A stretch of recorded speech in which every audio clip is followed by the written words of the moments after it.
My family threw a cruel backyard barbecue to celebrate my eviction. Goodbye, freeloader. They cheered as I walked out with my last box. My sister tossed a half-eaten hot dog at my feet, while my white brother-in-law mocked my career. They thought they were finally getting rid of the family disappointment so he could use my home for his tech startup. What they did not know was that I was a senior fraud investigator for a massive private equity firm, and I secretly held the protective hold on their heavily leveraged mortgage. By kicking me out, they just handed me the legal right to let the bank seize everything they owned. I silently took a photo of their little party and walked away. 2 weeks later, my phone would not stop ringing with their desperate apologies and begging. Before I continue this story, let me know where you are watching from in the comments below. Hit like and subscribe. If you have ever had to stand up to toxic family members who completely underestimated your worth, the Atlanta heat was suffocating that afternoon as I taped up the last cardboard box in my small bedroom. For 5 years, I had lived in the tiny guest house behind my parents' sprawling brick colonial home. To the outside world, my father, Reverend Calvin, was a pillar of the community. He drove a luxury sedan, wore custom-tailored suits, and preached about grace and humility every Sunday. But behind closed doors, our family dynamic was a toxic hierarchy, and I was firmly at the bottom. I am Maya, and at 33 years old, I was the designated family failure. Unlike my younger sister Chloe, who was the undisputed golden child, I did not marry a wealthy entrepreneur or spend my weekends at country clubs. I worked long hours quietly building my career while enduring their constant disrespect. I carried my box out the door. The smell of grilled ribs and expensive cigars hit me instantly. My family had set up a massive white tent on the manicured lawn. Hip-hop music blasted from expensive speakers. A huge custom printed banner hung between two oak trees reading "Goodbye Freeloader" in bright red letters. My cousins, aunts, and uncles were mingling, holding red plastic cups and laughing loudly. I kept my face perfectly neutral as I walked down the stone pathway. Chloe stood by the patio furniture, looking flawless in a designer sundress that my parents had undoubtedly paid for. She nudged her husband Chad when she saw me approaching. Chad was a tall guy who loved throwing around buzzwords and playing the role of the tech genius. He stood by the massive grill wearing a custom black apron that had "Eviction Master" printed across the chest in bold white letters. He flipped a rack of ribs and gave me a condescending smirk. "Careful in the real world, Maya," he called out loudly, making sure the aunties nearby could hear him. "There are no handouts out there. You actually have to work for a living instead of leeching off your hardworking parents." A few of my relatives chuckled into their drinks. Chloe sauntered over and deliberately dropped a burnt piece of sausage on the grass right next to my sneakers. "Oops," she said with a fake pout. "Sorry, Maya. I know you will miss eating our leftover food, but do not worry too much. Chad has a demolition crew coming tomorrow to knock down the walls of your little shack. He needs the space for his new crypto mining server racks. It is time this property was finally used to generate real wealth instead of housing dead weight." I did not flinch. I just adjusted the grip on my cardboard box. Then my father stepped out onto the patio. Reverend Calvin looked immaculate as always, holding a glass of iced tea. He did not offer to help me with my heavy box. Instead, he reached into his chest pocket and pulled out a folded piece of crisp white paper. He walked over and shoved it directly onto the top of my moving box. "What is this?" I asked, keeping my voice dangerously calm. "That is an invoice," he declared, his deep preaching voice carrying over the music. I took the liberty of calculating the back rent you owe me for occupying my property for 5 years. $150,000. I expect you to act like a responsible adult and set up a payment plan. If you have any self-respect left, you will pay back the family that graciously put a roof over your head. I looked past him to see my mother, Vivian, sipping her wine and refusing to make eye contact with me. She was the one who enabled all of this, treating me like an unpaid servant. They all stared at me, waiting for a reaction. They wanted me to cry or scream in anger so they could validate kicking me out. But I felt absolutely nothing but cold, sharp clarity. I set my box down on the grass. I reached into my pocket and pulled out my smartphone. I opened the camera application and stepped back, taking a wide-angle photo of the entire scene. I made sure the frame captured the eviction master apron, the cruel banner, and most importantly, Chad carrying his first batch of heavy computer server racks right into my former residential guest house. "What are you doing?" Chloe snapped, crossing her arms. "Take a picture so you can remember what a real family looks like." I smiled warmly at her. "Exactly," I said. I picked up my box and turned toward the driveway. "Thanks for the memories." I did not look back as I walked away, leaving them to their arrogant celebration. They thought they had won, but they had no idea that the photograph I just took was the exact piece of evidence I needed to legally obliterate their entire existence. I climbed into the black SUV I had scheduled. The driver loaded my single cardboard box into the trunk and pulled away from the curb. I watched my parents' beautiful two-story brick house shrink in the rearview mirror. It was a house built on lies.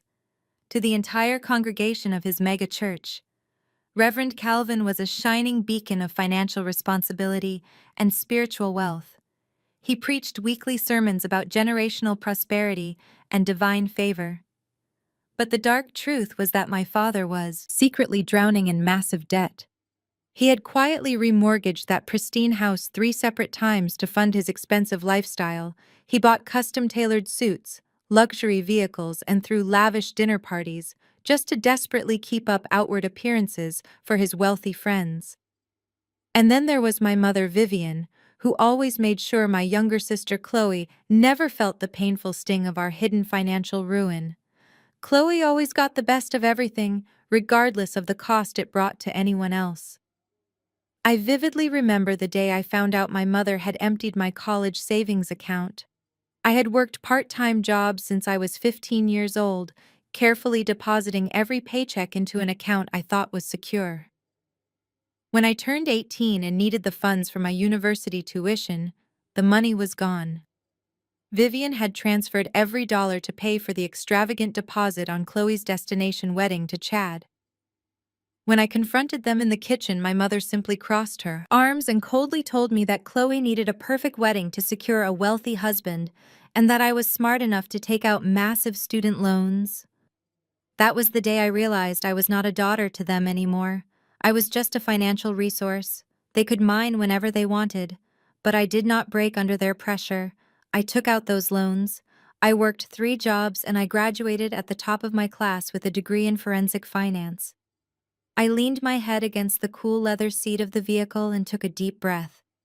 My family assumed the driver was taking me to some cheap roadside motel or a rundown apartment complex on the outskirts of town. They believed my corporate job was just some entry-level administrative position that barely paid the minimum wage. They were so blinded by their own arrogance and judgments that they never bothered to ask what I did for a living.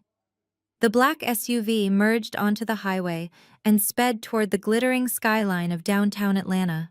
We bypassed the rougher neighborhoods and drove straight into the heart of the city's most exclusive financial district. The vehicle pulled into the circular driveway of a towering glass high-rise building. This building was known as the Pinnacle, one of the most prestigious luxury penthouse buildings in the state. A sharply dressed uniformed concierge immediately stepped out of the grand lobby and politely opened my car door.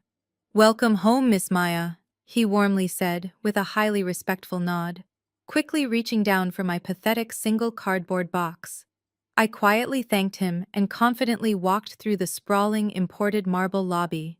The stern security staff immediately smiled and politely waved as I confidently stepped into the private golden elevator that was reserved exclusively for the elite penthouse-level residents.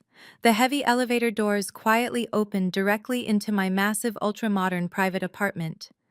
Massive floor-to-ceiling glass windows offered a truly breathtaking, unobstructed, panoramic view of the glowing Atlanta city skyline.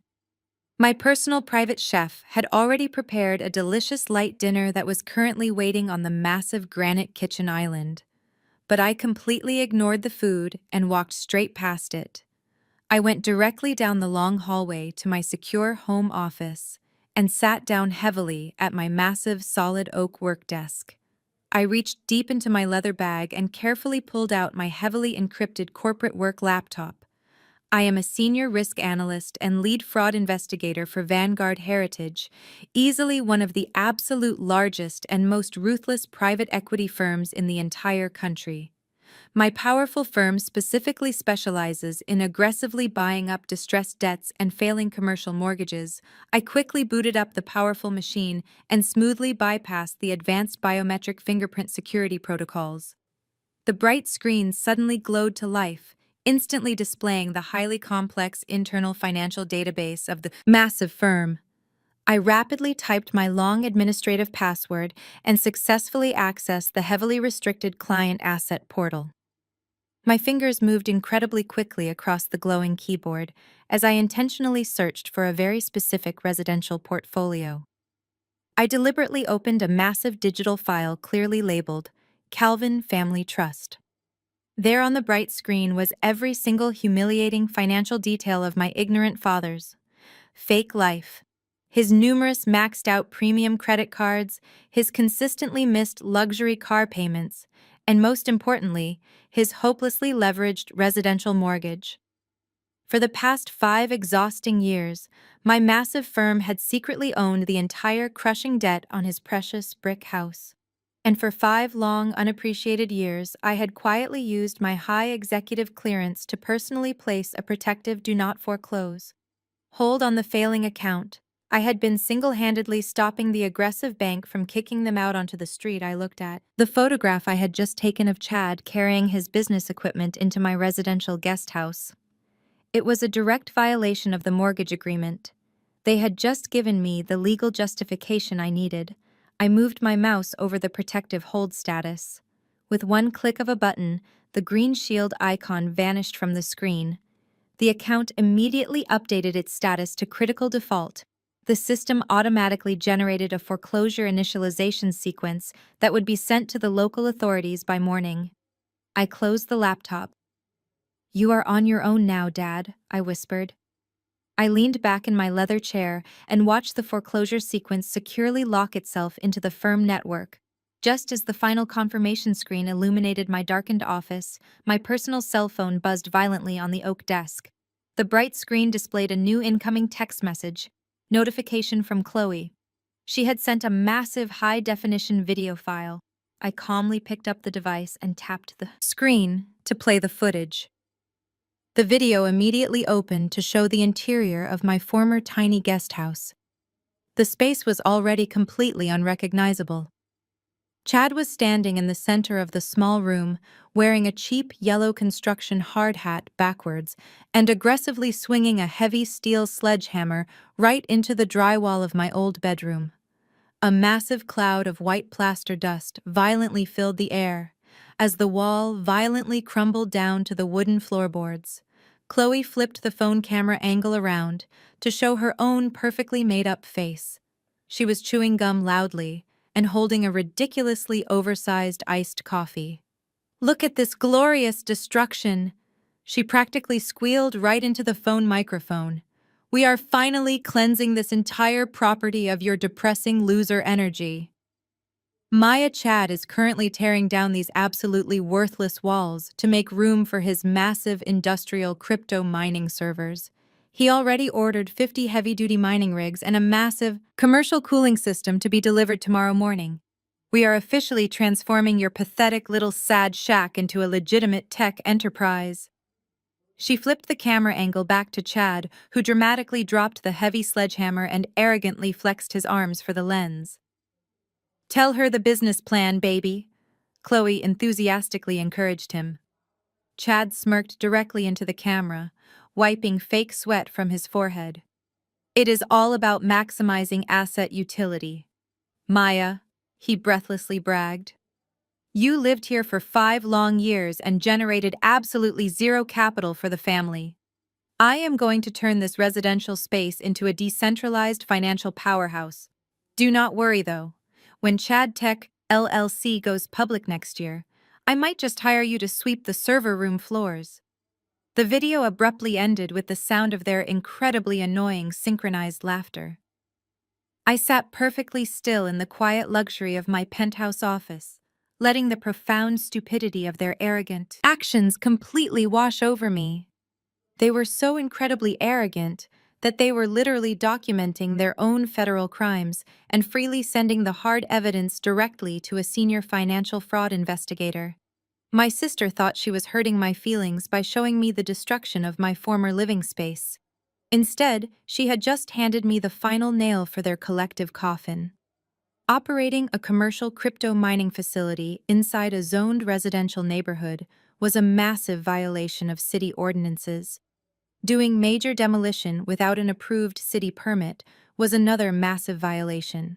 And planning to generate unregulated cryptocurrency income without declaring the structural asset changes to the Internal Revenue Service was practically begging for a federal audit. I did not shed a single tear over the broken drywall of my old bedroom. I immediately opened a secure browser window on my corporate laptop. I navigated directly to the reporting portal for the county zoning board. I meticulously filled out the digital forms reporting an unpermitted demolition and an illegal power grid installation in a residential zone. In the section requesting evidence, I uploaded the wide-angle photograph I had taken earlier at the Eviction barbecue. The image perfectly showed Chad carrying the heavy server racks directly into the guest house structure. Then I attached the video Chloe sent me showing the illegal demolition taking place. I hit the submit button and watched the confirmation number appear on the screen. But I was not finished yet. I opened a second browser window and navigated directly to the tip portal for the Internal Revenue Service. I submitted a detailed anonymous report regarding a new corporate entity called Chad Tech, LLC, operating an undeclared cryptocurrency mining facility on a residential property. I attached the same photographic and video evidence. The federal and local wheels were now officially in motion. The trap was set and heavily baited. All I had to do now was patiently wait for them to step right into it. I closed my laptop, finished my dinner, and went to sleep in my king-sized bed, feeling more peaceful than I had in 5 years. The very next morning, I arrived early at the Vanguard Heritage corporate headquarters. I walked through the sleek glass doors, wearing a sharp designer suit, holding a hot cup of premium coffee. I settled into my private glass-walled office overlooking the busy city streets below. As a senior risk analyst, my daily job consisted of aggressively reviewing massive commercial loan applications and actively flagging suspicious corporate financial behavior. I logged into the primary mainframe and began sorting through the overnight commercial loan requests. About an hour into my shift, an automated alert flashed across my primary computer monitor. My clearance mandated. I review any loan application exceeding $3 million that originated within my designated geographic territory. I clicked on the flashing red notification to open the digital file. The applicant name listed at the very top of the massive digital document immediately caught my eye. The corporate entity requesting the massive financial injection was officially listed as Chad Tech, LLC. My brother-in-law was aggressively seeking a $4 million commercial loan to supposedly fund his crypto mining operation. But that was not the detail that made my heart pound with dark anticipation. I quickly scrolled down to the section outlining the required collateral for the multi-million-dollar loan. Chad did not have any money or legitimate assets to secure the loan. Instead, the detailed application listed the exact address of my parents' brick colonial home. He was illegally using the Calvin Family Trust as the sole collateral for his fraudulent commercial loan. I stared at the glowing monitor, unable to fully process the sheer audacity of my brother-in-law. My father had essentially handed over the legal rights to the only asset keeping him out of total bankruptcy, just so Chad could play the role of a tech visionary. Before I could even click into the deeper financial details of the fraudulent application, my personal cell phone buzzed aggressively on my desk. I glanced down and saw the notifications rolling in rapidly from the family group chat cleverly named Blessed Calvins. I usually kept the chat muted, but today I decided to watch the disaster unfold in real time. Chad was holding court in the digital space, sending rapid-fire messages filled with rocket emojis and dollar signs. Guess who just secured a $4 million capital injection for Chad Tech LLC? He bragged into the group chat. We are taking this operation to the moon, baby. The responses from my extended family were immediate and nauseatingly enthusiastic. Aunt Shirley, who had never worked a day in corporate finance, replied with a dozen praising hands emojis. Oh, praise the Lord, she typed. You are such a blessing to this family. Chad, a true visionary. Aunt Martha quickly chimed in, agreeing completely. We always knew Chloe married a genius. He is the absolute savior of the family finances. Chloe sent a selfie showing her posing inside a luxury car dealership with a caption that read, "Shopping for my new daily driver. Thanks to my brilliant husband, we are officially entering a new tax bracket." The chat was a continuous stream of toxic positivity and unearned arrogance. They were celebrating money that they did not even have, yet completely ignorant of the fact that the very loan they were cheering for was currently sitting on the desk of the family scapegoat. Then, my father, Reverend Calvin, decided to join the conversation. He did not offer a simple congratulations to his son-in-law. Instead, he used the moment to publicly humiliate me in front of the entire extended family. He directly tagged my phone number in the chat. Maya. I hope you are paying close attention to this, he wrote. This is what real ambition looks like. Chad is out here securing multi-million-dollar investments while you are probably struggling to pay for a cheap motel room. Maybe if you humbled yourself and asked your brother-in-law for some business advice, you would not be in such a pathetic situation. Learn from him, Maya. You might actually amount to something. I read the messages twice, letting the bitter sting of his words wash over me. My father, the man who was secretly drowning in massive debt and silently relying on my income to keep a roof over his head, was actively mocking me while praising the exact man who was currently mortgaging that same roof without a safety net. I did not respond to the group chat. I did not defend myself or try to explain my reality. I simply locked my phone screen and placed it face down on my polished oak desk. Let them enjoy their digital celebration, I thought to myself, turning my attention back to the massive dual monitors on my desk. The absolute irony of the situation was almost poetic. Chad, in his desperate rush to secure funding for his fake company, had blindly used an online commercial loan broker. That broker had automatically routed his massive application to the largest private equity firm in the region, which happened to be Vanguard Heritage. He had absolutely no idea that he was actively applying for a high-risk commercial loan through the exact financial institution where I was the senior investigator and the primary gatekeeper for his specific region. As I scrolled through his completely fabricated revenue projections and inflated collateral appraisals, my office phone rang. It was David, my direct supervisor and the managing director of the underwriting department. I picked up the receiver and listened as David immediately brought up the Chad Tech LLC application. Maya, I just saw this $4 million request come across the regional dashboard, David said, his voice laced with professional skepticism. The algorithm automatically flagged it for severe structural anomalies. The corporate entity is less than a month old, the revenue projections are entirely speculative, and the collateral is a residential property owned by a third-party trust. This looks like a massive compliance nightmare and highly indicative of mortgage fraud. I am going straight into the system to deny it and flag the applicant for federal review. I leaned forward in my leather chair, staring directly at the digital signature Chad had arrogantly scribbled at the bottom of the fraudulent application. If David denied the loan, Chad would simply try another bank. He might eventually find a shady lender willing to overlook the red flags, and he would inevitably drag my father down a different path of destruction. But if Vanguard Heritage approved the loan under my specific jurisdiction, I would maintain absolute control over the debt. The moment he violated the terms which he already had by illegally demolishing the guest house, I could immediately trigger a catastrophic default and freeze all associated assets. Wait, David, I said, keeping my voice perfectly calm and authoritative. Do not deny the application. I have personally reviewed the collateral trust and the guarantor profiles. The algorithms are just being overly sensitive regarding the new LLC status.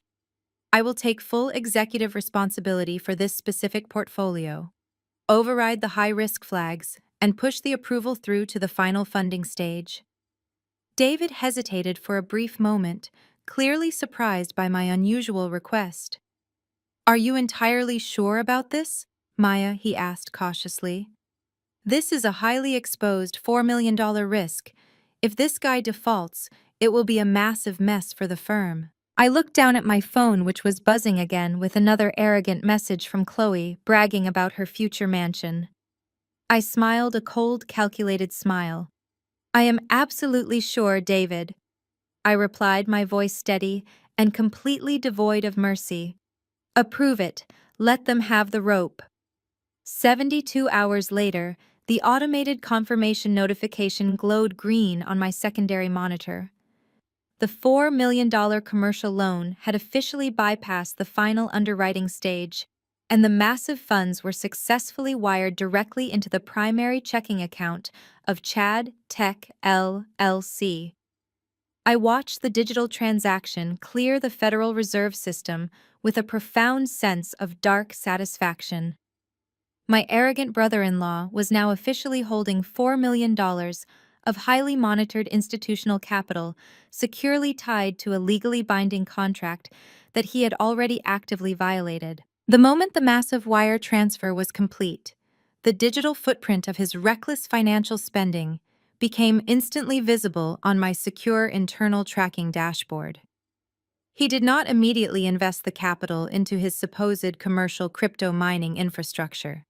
He did not hire technical staff or secure the necessary commercial operating permits. Instead, the very first outgoing transaction was a massive wire transfer totaling over $140,000 to a luxury automotive dealership located in the most affluent suburbs of northern Atlanta. By Sunday afternoon, my entire family was living entirely in a manufactured reality of extreme wealth and unearned success. My mother Vivian had posted dozens of high-definition photographs across all her public social media platforms, documenting the lavish celebration they were throwing at the brick colonial house. The absolute centerpiece of the paved driveway was a brand-new supercharged white Range Rover with a giant red velvet bow stretched proudly across the shiny hood. It was Chloe's ultimate dream vehicle, completely purchased with the fraudulently obtained commercial loan funds. Standing proudly next to the heavy luxury vehicle was my father, Reverend Calvin, holding up his left wrist to explicitly show off a thick, solid gold Rolex watch. He wore a custom-tailored light linen suit and grinned broadly for the camera, looking exactly like a man who had just conquered the entire global financial world. They had even hired an exclusive private catering company to serve expensive imported seafood and premium-aged steaks right in the backyard. That was the exact same backyard where they had publicly humiliated me and chased me off the property like a stray dog just a few short weeks prior. The neighborhood aunties and uncles were all gathered around Chad, treating him like a visiting royal king. They were constantly pouring him expensive aged whiskey and loudly praising his supposed entrepreneurial genius to anyone who would listen. They were completely intoxicated by the blinding illusion of new money and the fake prestige it temporarily provided. As I sat quietly in my luxury penthouse sipping a cold glass of sparkling water, my personal cell phone suddenly vibrated aggressively on the cool marble kitchen island. The bright screen displayed an incoming FaceTime video call from Chloe. I took a deep, calming breath, carefully adjusting my physical posture to appear exhausted and entirely defeated before I finally accepted the video connection. Chloe's highly contoured face immediately filled the bright screen. She was sitting behind the thick leather-wrapped steering wheel of her pristine new Range Rover, wearing massive designer sunglasses and a deeply arrogant smirk. "Hey there, big sister," she practically sang into the microphone. "I just wanted to call and do a quick weekend welfare check. How exactly is the peasant life treating you out there? Are you currently taking the public bus to your sad little rented apartment? Or did you manage to find a stolen shopping cart to carry your one pathetic cardboard box? She flipped the phone camera view to aggressively show off the pristine white leather interior of the luxury vehicle, and then panned out the tinted window to show my father laughing loudly while flashing his heavy gold Rolex on the stone patio. We are just out here celebrating real tangible success, Maya. Chad officially closed his massive corporate investment deal. We are incredibly rich, baby. I kept my facial expression perfectly flat, deliberately staring right into the phone camera lens with wide, innocent eyes. That is incredibly impressive, Chloe, I said, forcing my voice to sound small, weak, and deeply intimidated. I am genuinely surprised the commercial bank approved such a massive financial loan so quickly without requiring more intense background verification. Did Chad happen to thoroughly read the cross-collateralization clause hidden in the final lending contract before he aggressively signed his name on the dotted line? The phone camera fumbled wildly for a brief second before Chloe's smug face was suddenly replaced by Chad's flushed and slightly intoxicated features. He glared aggressively right into the camera lens while tightly holding a heavy crystal glass of expensive amber whiskey. "Look right here, Maya," he sneered loudly, his voice incredibly thick with unearned racial superiority and deep arrogance. "Do not try to use your fake administrative banking vocabulary to sound smart and ruin our beautiful family celebration. The major bank loved my corporate business plan because I am an actual visionary innovator and a true asset creator. You are just bitterly jealous because you will be aggressively working for a pathetic hourly wage for the absolute rest of your miserable, insignificant life. Enjoy the sweaty public bus rides, you massive loser." Chad aggressively tapped the phone screen and abruptly ended the video call immediately, throwing my phone display back to a quiet, dark screen. I slowly lowered the device and smiled warmly out at the glittering Atlanta city skyline. He had not read a single page of the heavy legal contract. He had absolutely no idea that the specific cross-collateralization clause meant the private equity firm now maintained total legal authority to instantly seize not only the residential property, but also every single personal asset purchased with those specific loan funds.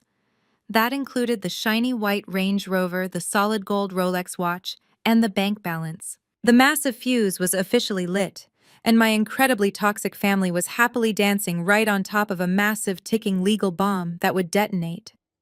2 weeks passed in a sickening blur of their manufactured opulence.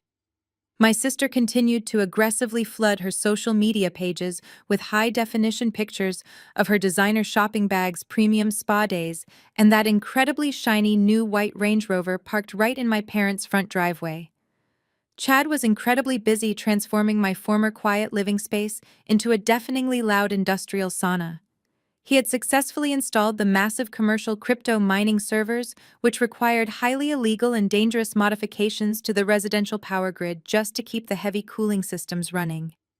The constant annoying humming noise of the heavy machinery could be heard from the street, but Chad arrogantly ignored the repeated complaints from the wealthy neighbors. He truly thought he was completely untouchable because he had millions of dollars sitting in his corporate bank account. He was completely wrong about his invincibility, and his arrogant downfall was about to be spectacularly public. It was a perfectly quiet Tuesday morning when the heavy and unforgiving wheels of local government finally arrived at the brick colonial house. I was sitting comfortably at my executive desk at Vanguard Heritage, reviewing a completely separate commercial portfolio, when the loud alert flashed across my personal cell phone. It was another frantic message in the Blessed Calvin's family group chat, but this time there were absolutely no rocket emojis or bragging statements to be found. Chloe posted a panicked, shaky video from her second-story bedroom window. A massive fleet of white municipal trucks belonging to the county zoning board and the Department of Building and Safety had completely blocked the wide paved driveway. Several uniformed city inspectors, accompanied by 2 heavily armed local police officers, were marching directly across the manicured lawn toward the guest house. My father, Reverend Calvin, was sending rapid text messages into the group chat, demanding to know why there were police cruisers parked on his pristine lawn, destroying his perfect neighborhood reputation. I watched the shaky video feed closely as an incredibly arrogant Chad stormed out of the main house wearing expensive silk pajamas to aggressively confront the authorities. He confidently pointed his finger right at the lead city inspector, likely trying to use his fake tech chief executive persona to aggressively intimidate the local government officials. It did not work at all. The stern inspector simply handed him a remarkably thick stack of official citations. Chad had committed multiple severe municipal infractions. He was illegally operating a high-capacity commercial enterprise in a strictly residential zone. He had performed major structural demolition without a single approved city permit. And worst of all, he had illegally tapped directly into the main municipal power grid to bypass the standard residential energy limits for his massive machines. The local authorities immediately ordered a mandatory permanent shutdown of the servers and slapped Chad Tech LLC with a massive $80,000 fine payable immediately to avoid a devastating property lien against my father's house. Chad probably thought he could simply pay the massive local fine using the remaining millions sitting comfortably in his commercial bank account. He foolishly assumed that raw money could easily fix the complicated legal mess he had arrogantly created for himself. But he fundamentally misunderstood how institutional capital actually works in the highly regulated real world. At the exact moment the county clerk officially registered the zoning violations and the subsequent massive property fine into the public municipal database, the highly advanced risk management algorithms at Vanguard Heritage instantly detected the severe legal anomaly. I was sitting peacefully in my glass-walled office when the automated corporate compliance system triggered a massive red alert right on my primary computer monitor. The powerful algorithm had successfully detected a critical breach of contract regarding the Chad Tech LLC commercial loan. The highly specific terms of his $4 million commercial loan explicitly required the underlying collateral property to remain in pristine legal standing, completely free of any municipal liens, structural violations, or illegal commercial activity. By forcefully transforming the residential guesthouse into an illegal crypto mining facility, Chad had instantly violated the core protective covenant of his massive loan agreement. The system protocol required a senior fraud investigator to manually review the sudden breach and officially determine the appropriate financial action. As the managing executive for that specific geographic region, the final decision was entirely mine to make. I calmly clicked on his active account profile. I could see the remaining $3.8 million sitting right there in his corporate checking ledger. I slowly moved my mouse over the strict security protocol menu and deliberately selected the option for a total institutional asset freeze. I clicked confirm. In less than a single second, the massive bank mainframe completely locked down every single dollar tied to Chad Tech LLC. His corporate accounts, his newly issued platinum credit cards, and his direct cash access were entirely frozen. The money was officially gone, trapped securely behind a massive institutional firewall that he could not possibly breach. Chad was completely unaware of the digital financial execution that had just silently taken place from my office desk. Later that same evening, he arrogantly decided to play the role of the wealthy tech visionary by hosting a lavish dinner for several potential new business partners. According to Chloe's bragging social media updates, they were dining at an incredibly exclusive downtown steakhouse where they ordered imported Wagyu beef, expensive aged whiskey, and the cheapest bottle of wine cost more than my entire monthly grocery budget. He was desperately trying to secure even more outside funding to quickly cover his new county fines, acting as if the morning zoning raid was just a minor administrative misunderstanding that he had already brilliantly handled. At the end of the incredibly extravagant meal, the sharply dressed waiter approached their crowded table and politely presented the heavy leather-bound check holder. The total dinner bill was easily over $3,000. Chad confidently pulled out his heavy metal corporate debit card and handed it to the waiter with an arrogant smirk, probably loudly bragging to his wealthy guests about his massive company expense account. The waiter walked over to the digital payment terminal and quickly swiped the heavy metal card.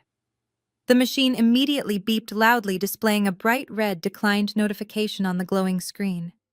Chad laughed nervously, assuming it was just a simple banking error, and quickly handed the waiter a different platinum credit card, strictly tied to the exact same frozen account. The waiter swiped it again. The machine beeped a second time, declined. The arrogant smirk completely vanished from his pale, sweating face as the crushing reality of his terrifying financial situation finally began to set in, while his powerful investors stared at him in absolute dead silence. Chad swallowed hard as his throat suddenly went completely dry. He let out a loud, forced laugh and nervously waved his hand at the confused waiter. "It must be a security fraud alert," he lied smoothly to his wealthy guests. "My bank is incredibly protective of my massive corporate assets." He quickly reached into his inner jacket pocket and produced a personal credit card, praying silently that the modest credit limit had not been maxed out by Chloe's recent luxury shopping sprees. He handed the plastic card to the waiter with trembling fingers. The transaction barely went through, leaving him with only a few dollars of available credit to his name. The rest of the dinner was a complete blur of fake smiles and empty promises, as Chad desperately tried to maintain his confident billionaire facade while his stomach twisted into painful knots. His investors eventually left the restaurant completely unaware of the massive financial crisis brewing right beneath the surface. When he finally returned to the brick colonial house later that night, the massive property was entirely quiet, except for the incredibly loud humming of his illegal crypto servers in the backyard. Chloe was already asleep upstairs, comfortably wrapped in expensive silk sheets, completely oblivious to the fact that her new rich lifestyle was rapidly evaporating. My father had left a handwritten note on the kitchen counter, reminding Chad to pay the expensive landscaping bill. Chad completely ignored the note and rushed straight into his makeshift home office. He frantically booted up his computer and logged into his Vanguard Heritage corporate banking portal. A massive red warning banner immediately filled the entire screen. His $4 million were officially frozen pending a mandatory compliance review regarding the local county zoning violations. The automated digital prompt clearly demanded a verified municipal clearance document to unlock the massive institutional funds. Panic completely consumed his arrogant mind. He knew perfectly well that the county would never issue a clearance document for his highly illegal mining operation.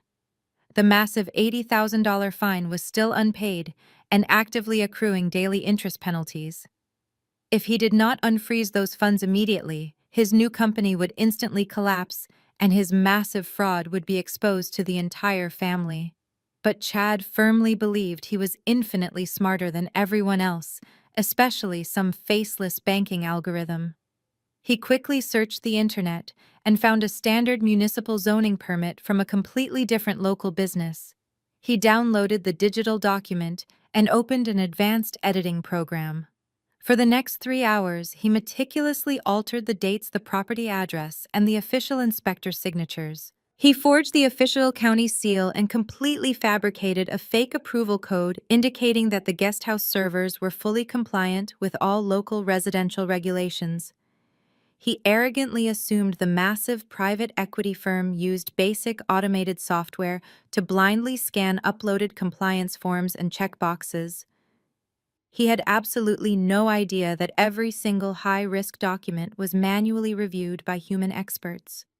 He saved the highly illegal forged document as a digital file, confidently uploaded it directly to the secure banking portal, and hit submit.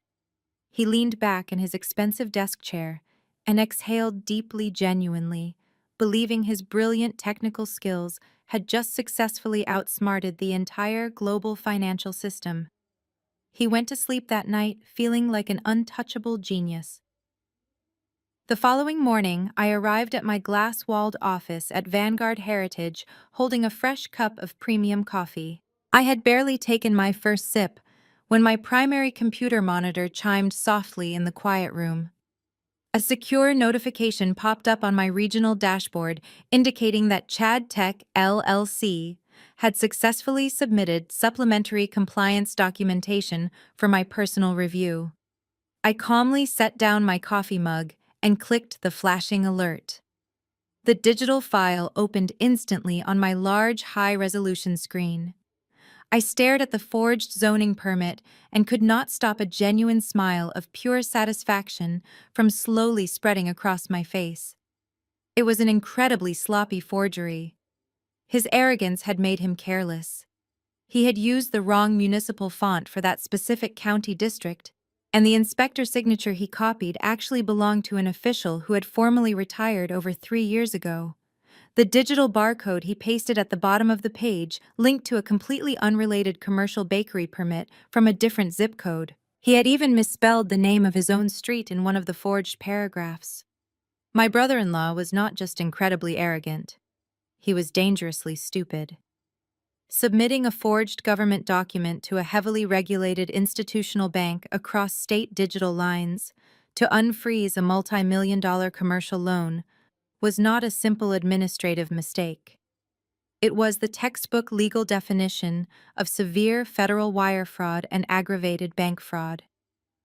I did not simply click the reject button to ask him for a better copy or warn him about his mistake. I immediately initiated a full executive escalation protocol. I carefully downloaded the forged document, precisely capturing his unique computer network address, the exact digital timestamp of his late-night upload, and his secure login credentials to definitively prove he was the one who submitted it. I meticulously bundled this damning digital evidence with his original fraudulent loan application, the actual county citation I had requested from the local authorities, and a comprehensive ledger record of his frozen institutional assets. I opened the highest security channel on the private firm network, which provided a direct encrypted pipeline to the Federal Fraud Division and the White-Collar Crime Unit of the Federal Bureau of Investigation. I attached the massive evidence file to the secure federal tip portal.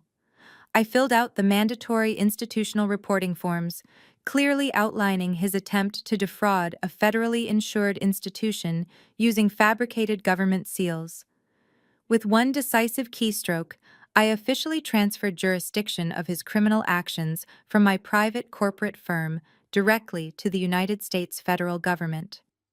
I closed the portal, locked my computer screen, and took a calm sip of my warm coffee, looking out over the beautiful city skyline. Chad thought he was cleverly fixing a minor local zoning problem from his bedroom computer. He had absolutely no idea that his arrogant midnight editing session had just officially upgraded his situation from a municipal property fine to a massive federal felony. The following morning, Reverend Calvin woke up completely unaware that his entire financial existence had been completely wiped out overnight. He dressed in one of his custom-tailored light linen suits and drove his expensive luxury sedan to his exclusive private country club. He had a prestigious weekly golf game scheduled with several wealthy church donors and local politicians. It was his standard routine to stop at the premium banking machine in the country club lobby to withdraw a massive stack of crisp $100 bills. He loved flashing the thick wad of cash while tipping the club staff to maintain his carefully crafted image of overflowing prosperity. He confidently slid his heavy platinum debit card into the machine and punched in his personal identification number. He requested $2,000 and waited for the familiar sound of counting money. Instead, the machine emitted a loud, harsh beep, and the screen flashed a bold red error message stating the transaction was denied due to insufficient funds. Calvin scoffed out loud, assuming it was a ridiculous technical error. He quickly pulled out a different premium credit card, directly linked to his massive personal trust account, and slid it into the reader. The machine beeped again. "Account frozen. Please contact your financial institution." A cold knot of genuine panic suddenly formed in the pit of his stomach. He abandoned his golf game and rushed out to his luxury car. He immediately dialed his dedicated private wealth manager on the secure banking line, demanding to know why his premium accounts were malfunctioning. The financial representative on the other end of the phone did not use his usual overly polite tone. The manager coldly informed my father that Vanguard Heritage had officially triggered an emergency asset seizure protocol at the opening of the business day. The manager explained that because Reverend Calvin had foolishly signed a cross-collateralization agreement as the primary guarantor for Chad Tech LLC, his personal finances were completely exposed.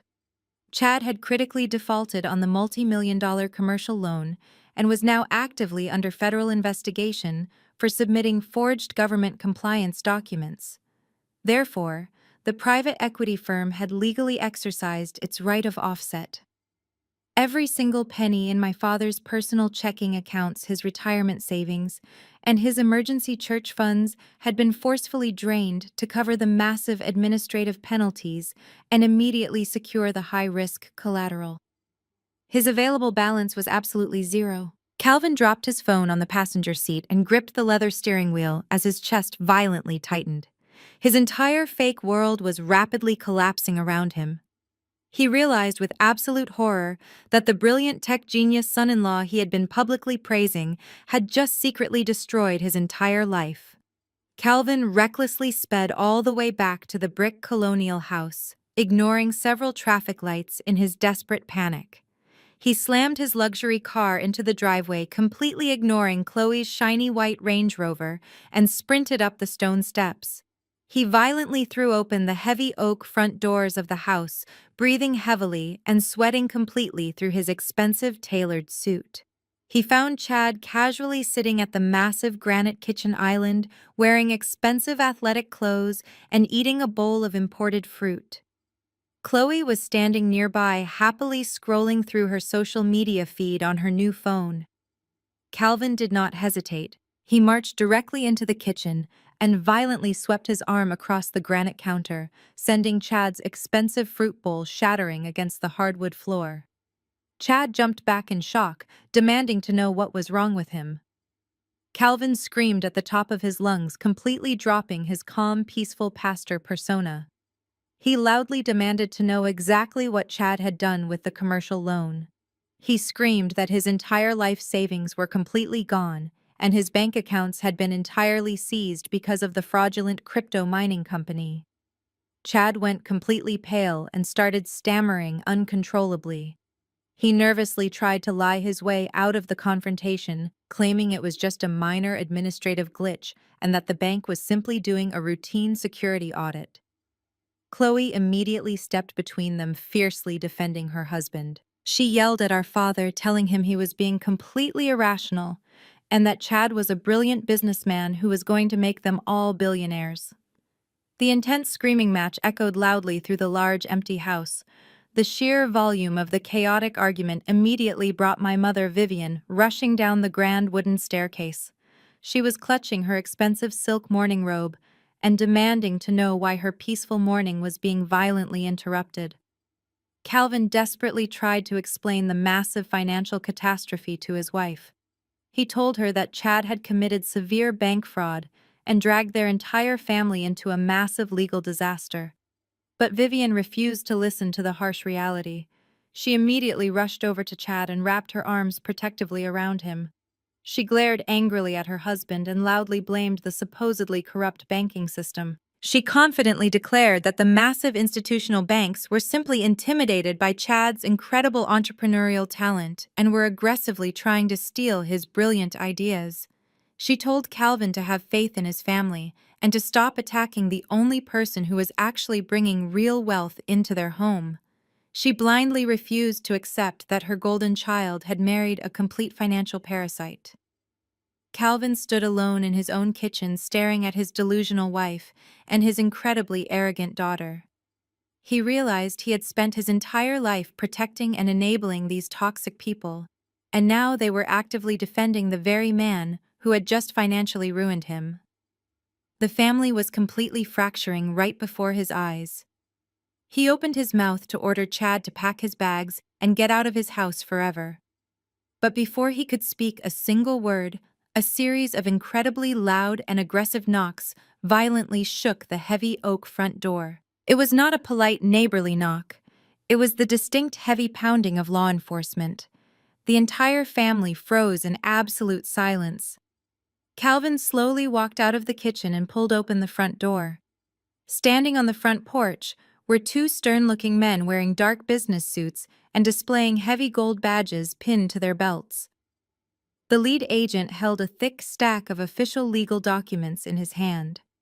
He looked directly past my terrified father and locked eyes with my trembling brother-in-law.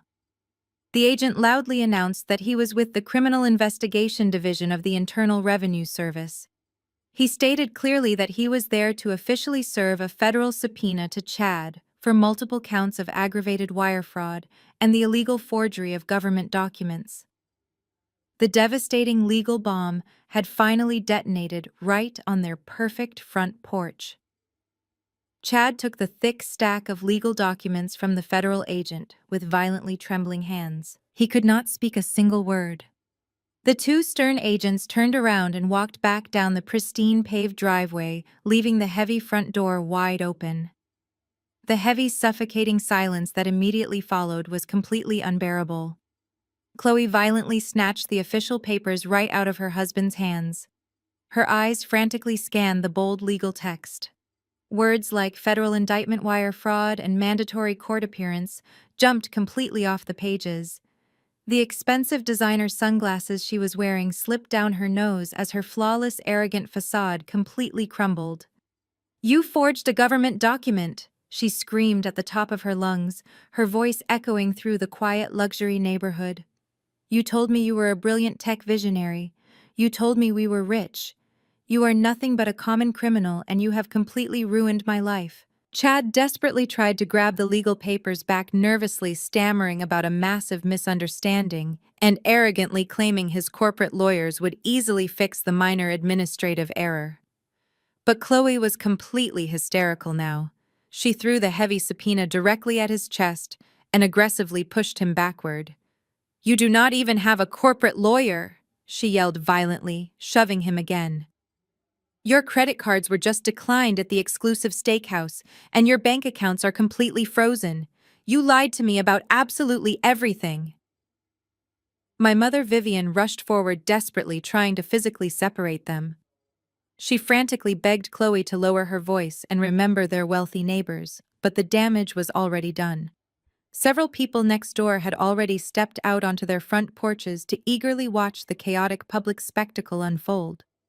My father, Reverend Calvin, did not say a single word. He slowly backed away from the aggressive screaming match and retreated directly into his private mahogany study, quickly locking the heavy wooden door behind him. He collapsed into his expensive leather armchair, his chest heaving with sheer panic.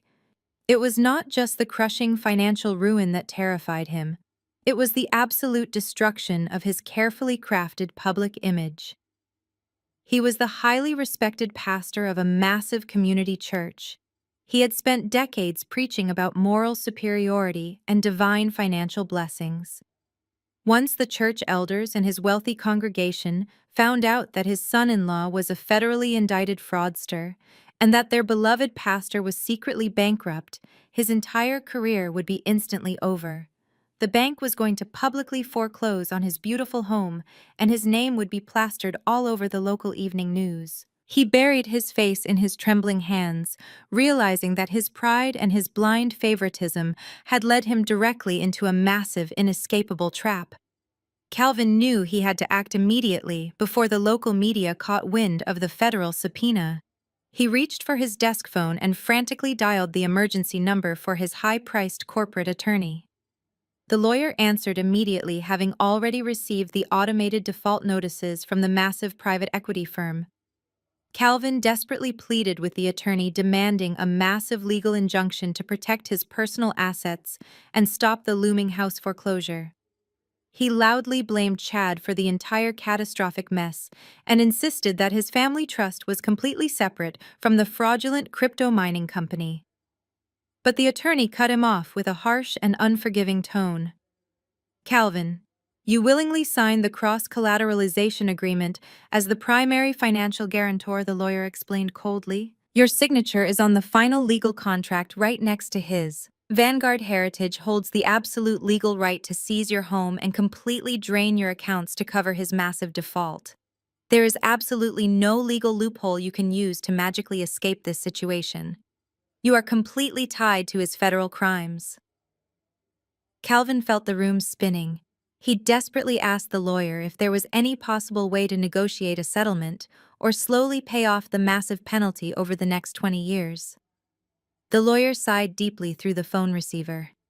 There is exactly one highly unlikely option left, the attorney stated clearly. Vanguard Heritage is an incredibly ruthless institution, but they are ultimately run by human executives. The only person who holds the institutional authority to temporarily halt the automatic foreclosure and restructure your massive debt is the specific regional executive who personally initiated the asset freeze. You need to immediately find the senior risk manager assigned to your specific portfolio.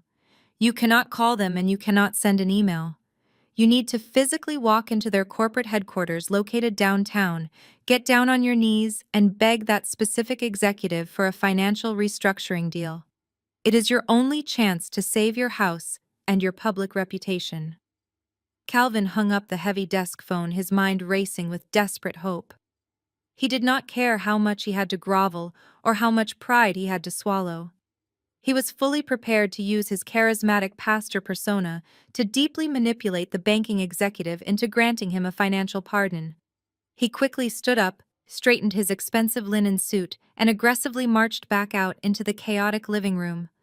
Chad was sitting on the expensive sofa, with his head buried in his hands while Vivian was quietly crying in the kitchen. Chloe was aggressively packing a large designer suitcase, claiming she was moving into a luxury hotel.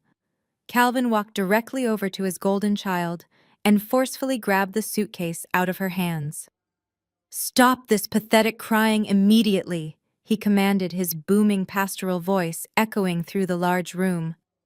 "We are not losing this house, and we are not letting this idiot completely destroy our family legacy." He pointed a shaking finger directly at Chloe and then glared at Chad.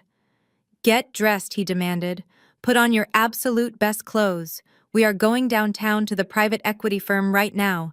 We are going to the bank to fix this." The ride into downtown Atlanta was completely silent. No one spoke a single word as my father aggressively navigated his luxury sedan through the heavy morning traffic toward the financial district. Chad was sitting in the back seat, violently bouncing his knee and sweating completely through his expensive designer shirt. Chloe was staring out the tinted passenger window with her arms crossed tightly over her chest, refusing to look at her husband. My mother, Vivian, sat nervously in the front seat, reapplying her expensive lipstick every 5 minutes, trying desperately to maintain the fragile illusion of control. When they finally pulled up to the towering glass and steel skyscraper of Vanguard Heritage, the sheer scale of the massive building completely stripped away their remaining arrogance. This was not a friendly local neighborhood credit union or a small community bank where Reverend Calvin could easily throw his weight around and demand special treatment from the local branch manager. This was a global financial fortress that managed hundreds of billions of dollars. The massive glass entry doors were flanked by stern, armed security guards wearing immaculate tailored suits and earpieces. As my family walked through the grand entrance, the incredibly high ceilings and the vast expanse of imported Italian marble floors made them feel entirely insignificant. The enormous lobby was buzzing with highly powerful corporate executives, sharp attorneys, and international investors moving with absolute purpose and quiet authority. My father felt a cold, nervous sweat break out on the back of his neck. He suddenly realized that his tailored linen suit and his solid gold Rolex watch looked completely cheap and pathetic in this highly exclusive environment of true institutional wealth. Chad looked like a terrified child walking into a principal's office.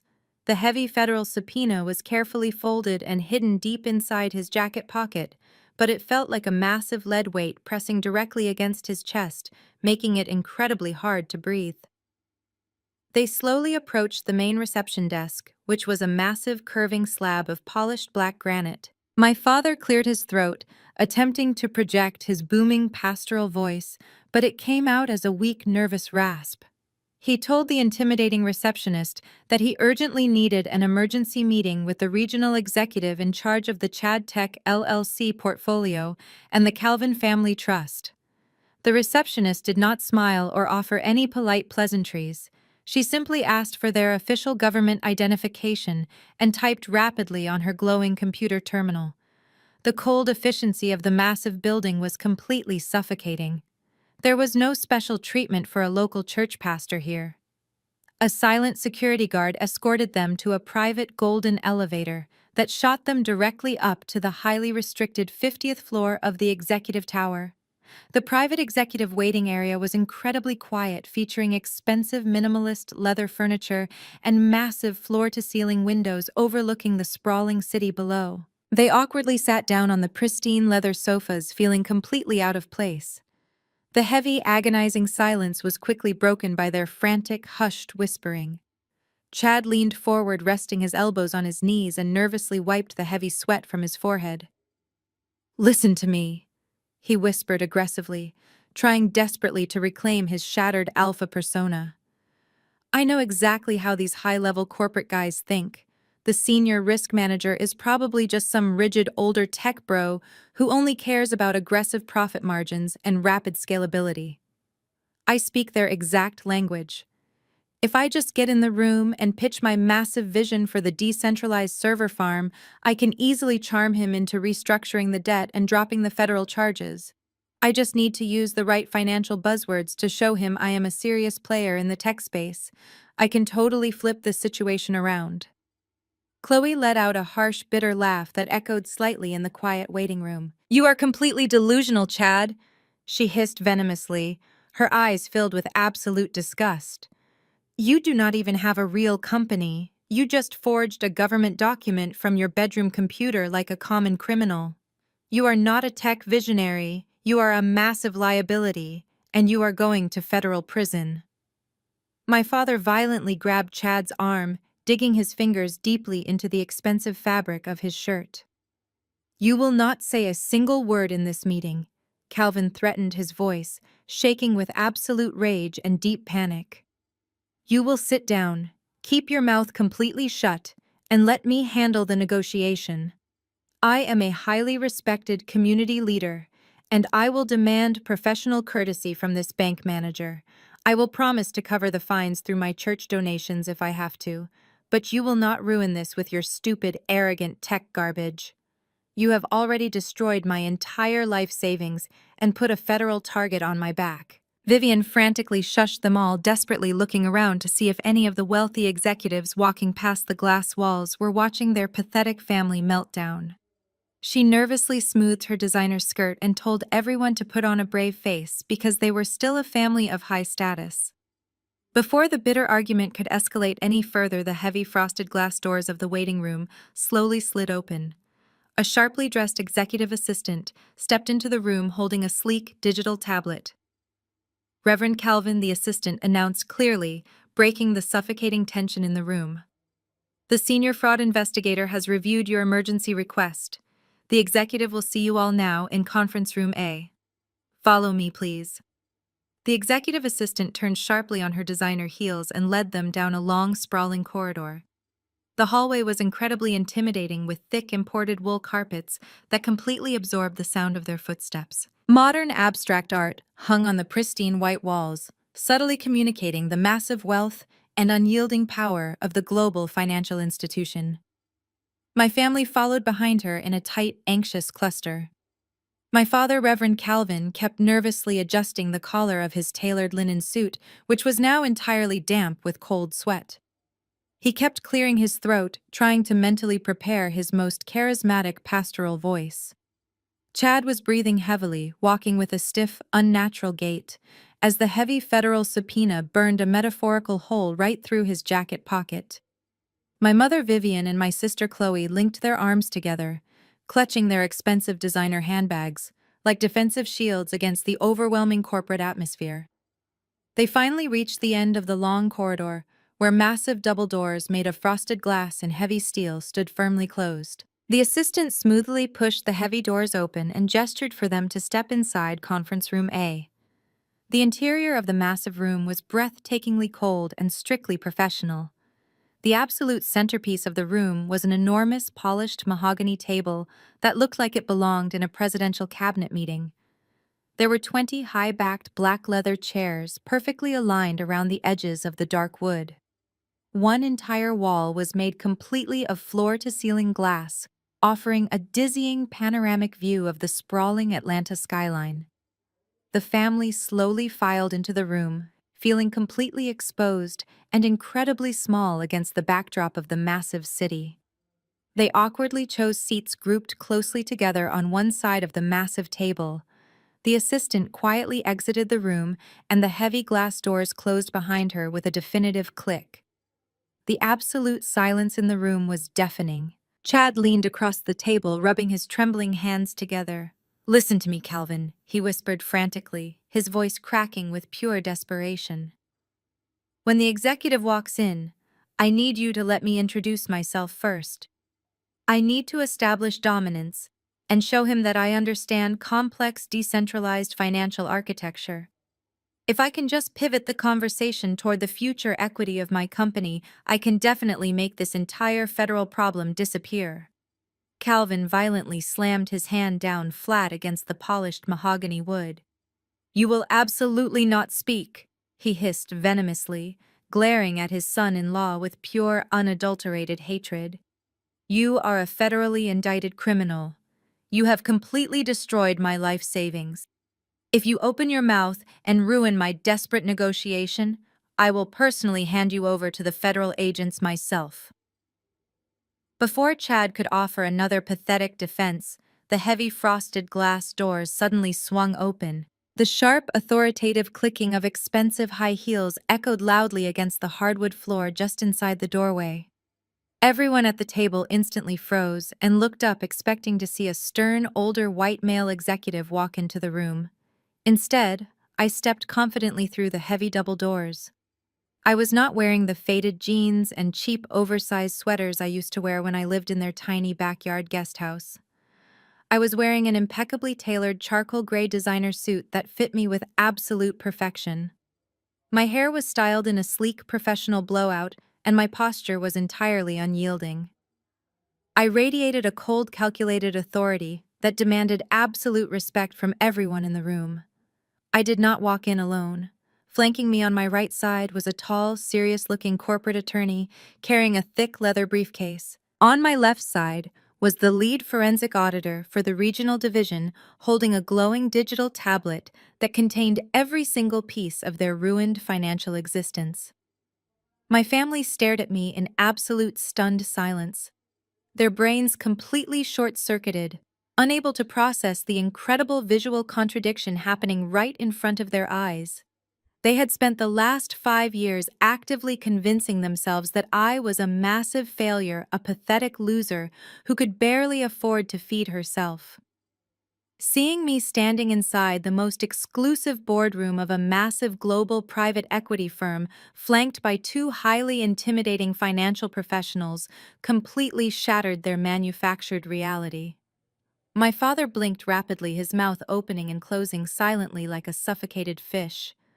Chad just stared blankly, his face completely drained of all color. Chloe was the very first person to finally break the agonizing silence. Her deep-seated arrogance simply would not allow her to comprehend the truth. She let out a loud, high-pitched, nervous laugh that echoed awkwardly around the massive mahogany table. "Maya, what on earth are you doing here?" she asked, her voice dripping with extreme condescension and fake relief. "Did you finally get a job running errands for the real executives? Please tell me you are the secretary they sent in here to bring us some coffee or water, because we have been waiting for a very long time. Actually, if you could just go tell your boss that Reverend Calvin and Chad Tech are ready for our emergency meeting, that would be incredibly helpful. You can catch up with us later." I did not offer her a polite smile. I did not laugh at her ridiculous insult. I simply kept my face completely devoid of any emotion and walked deliberately toward the very front of the room. I pulled out the oversized leather chair positioned exactly at the head of the massive mahogany table, the seat of absolute power. I gracefully sat down, folding my hands together and resting them calmly on the polished wood. The corporate attorney immediately took the seat to my right, placing his heavy briefcase on the table and snapping the metal locks open. The forensic auditor sat to my left, tapping the screen of his tablet and pulling up the massive federal fraud file. I looked directly down the length of the long table, locking my cold eyes directly onto my incredibly arrogant sister. "I am not here to fetch your coffee, Chloe," I stated clearly, my voice echoing with absolute authority and terrifying calm. "I am the senior risk manager and the lead fraud investigator for Vanguard Heritage. I am the executive who froze your accounts. I am the one who sent the federal authorities to your front porch. And I am the only one who decides if you get to keep your house or if you end up sleeping on the street." The absolute horror that violently washed over their faces was the most beautiful thing I had ever witnessed. My father gasped loudly, clutching his chest as if he had just been physically struck. My mother Vivian covered her mouth with both of her trembling hands, tears of pure terror suddenly welling up in her eyes. But the reaction from my brother-in-law was by far the most satisfying. Chad stared directly into my eyes and physically shrank back into his expensive leather chair. His mouth hung wide open and his hands shook violently against the table. In that single devastating moment, the crushing reality completely crashed down upon him. He finally realized that his entire future, his freedom, and his desperate fate were resting entirely in the hands of the exact same woman he had cruelly mocked and evicted from her home just a few weeks ago. I allowed the heavy, suffocating silence to stretch for a full 60 seconds, letting the crushing reality of my true identity fully settle into their panicked minds. No one moved. No one dared to speak a single word. I calmly reached out and tapped the glowing screen of my digital tablet. The massive glass wall located directly behind me instantly darkened and seamlessly transformed into a state-of-the-art, high-definition projection screen. A massive crystal-clear image suddenly flashed onto the display, completely illuminating the dark boardroom. It was the exact photograph I had taken on the blazing hot afternoon of my humiliating eviction. The bright red "Goodbye Freeloader" banner was clearly visible, proudly strung between the large oak trees. My sister Chloe was perfectly captured mid-laugh with a red plastic cup held high in her manicured hand. But the absolute focal point of the massive digital image was Chad. He was wearing his ridiculous custom Eviction Master apron, sweating heavily, while aggressively carrying a massive stack of commercial computer server racks directly into my former residential guest house. My father squinted at the bright screen, his face twisting in absolute confusion and deep dread. "You took a picture of our family barbecue," he whispered, his voice trembling violently, as he completely failed to understand the gravity of the image. "I do not understand what a family party has to do with this massive bank or the frozen commercial loan." I leaned forward, resting my forearms gracefully on the polished mahogany table. I did not raise my voice. I did not need to yell to command absolute authority in this building. "That is not just a photograph of a cruel family gathering," I explained coldly, my voice echoing off the glass walls. "That is heavily documented, time-stamped photographic evidence of severe lease violations and illegal commercial activity taking place on a strictly zoned residential property. Vanguard Heritage requires pristine legal compliance for any property used as financial collateral. For the past 5 agonizing years, your heavily leveraged residential mortgage was securely protected by a highly restricted internal security hold. It was a massive protective block that I personally placed on your failing account to aggressively prevent this exact global financial institution from throwing you out onto the literal street." My mother's eyes went incredibly wide. "You protected the house?" she gasped softly, her hands shaking uncontrollably. I completely ignored her interruption and kept my cold gaze locked entirely on Chad. "But the specific legal terms of that protective hold strictly prohibited any unpermitted structural demolition or illegal commercial enterprises," I continued smoothly. When you arrogantly kicked me out of my own home so Chad could illegally build his fraudulent crypto mining server farm, you actively violated the foundational terms of that protective agreement. You broke the law. This single photograph gave me the absolute legal justification I needed to permanently void your mortgage protection. You literally handed me the exact weapon I needed to legally authorize the immediate seizure of your family home. You joyfully celebrated your own financial execution. The corporate attorney sitting to my right smoothly slid a thick stack of printed financial documents across the polished table directly toward Chad. The top document was a brightly printed copy of the incredibly sloppy forged municipal zoning permit he had desperately submitted the night before. And since you arrogantly decided to submit a forged government document across secure digital banking lines to fraudulently unfreeze your corporate assets, you have now triggered a mandatory federal investigation, I added, watching the absolute terror flood his eyes. I personally forwarded this pathetic, sloppy forgery directly to the Federal Bureau of Investigation. Your commercial loan is permanently canceled. Your corporate accounts are permanently seized. You are completely finished. Chad physically trembled as he stared down at the printed forgery, realizing his massive secret was completely exposed. The color completely drained from his face, leaving him looking incredibly sickly and pathetic under the bright fluorescent boardroom lights. He desperately lunged forward, pressing his shaking, sweaty hands flat against the mahogany table. "Maya, please, you have to listen to me," he begged, his voice cracking with pure pathetic desperation. "We are family. You are my sister. You cannot do this to your own family over a simple administrative misunderstanding. I was just trying to build a massive financial legacy for all of us. I can fix this. I can work for you. Please, Maya, do not send me to federal prison. Have some mercy on your brother." I let out a low, humorless laugh that cut through the sterile room like a razor blade. Family. I repeated the word slowly, letting it hang bitterly in the cold, conditioned air. I tapped my tablet again, bringing up a meticulously organized spreadsheet on the massive screen behind me. Let us briefly review your strict definition of family, Chad. On April 14th, you loudly told the entire church congregation that I was a financial parasite, draining my parents' retirement fund.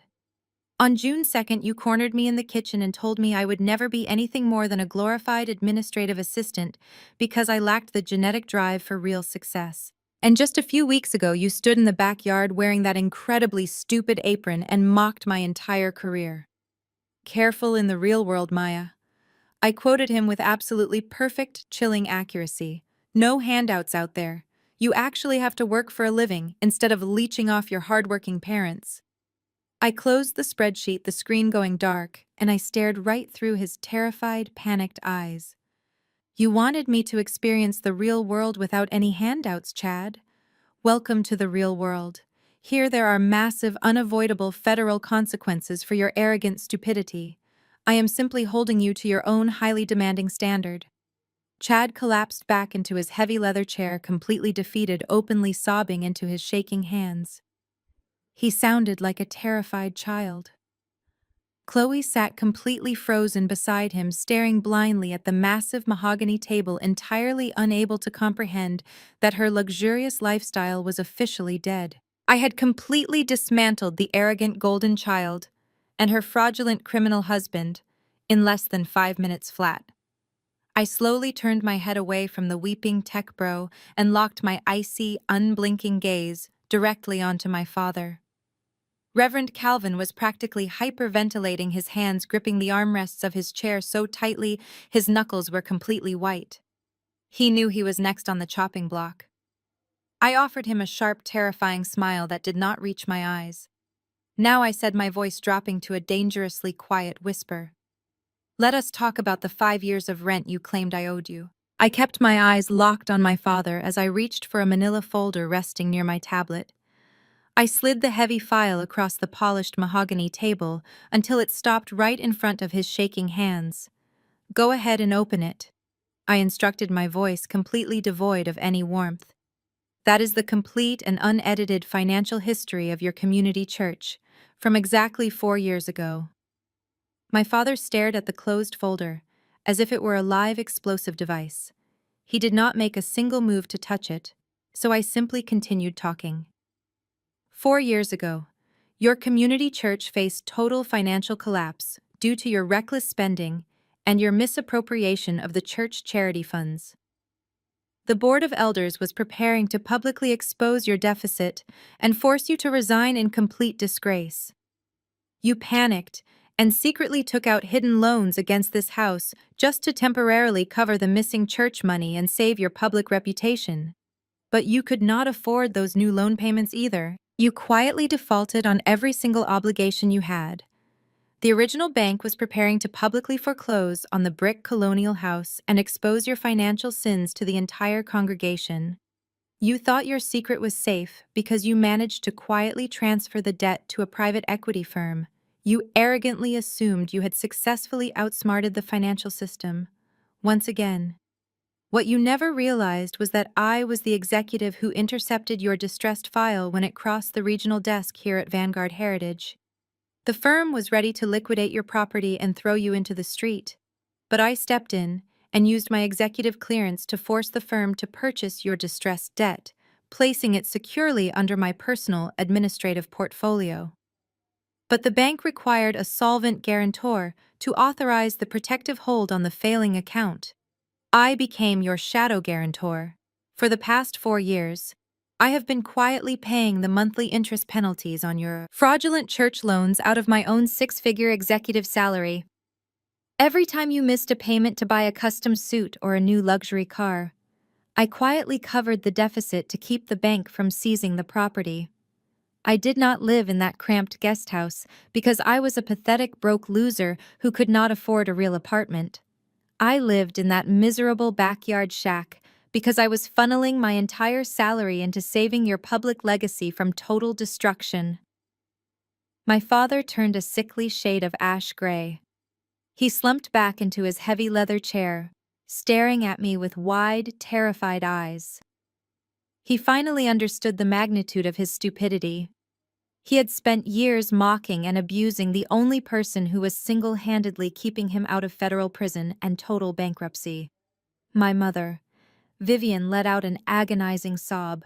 She buried her face in her trembling hands, realizing her golden child had brought only ruin to the family, while the daughter she neglected was their silent savior. She cried loudly, her expensive makeup running down her face as the illusion of her wealthy family permanently shattered into a million pieces in front of her.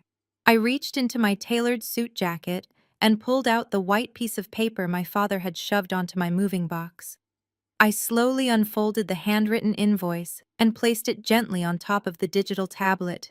You proudly handed me this ridiculous invoice for $150,000. I said, my voice echoing in the silent boardroom. You stood in front of the entire extended family and demanded back rent for 5 years of living in your backyard.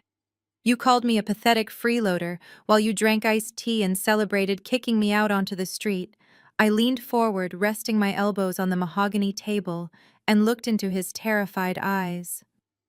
Over the last 4 years, I have secretly paid over $800,000 of my own wealth to save this family from destruction.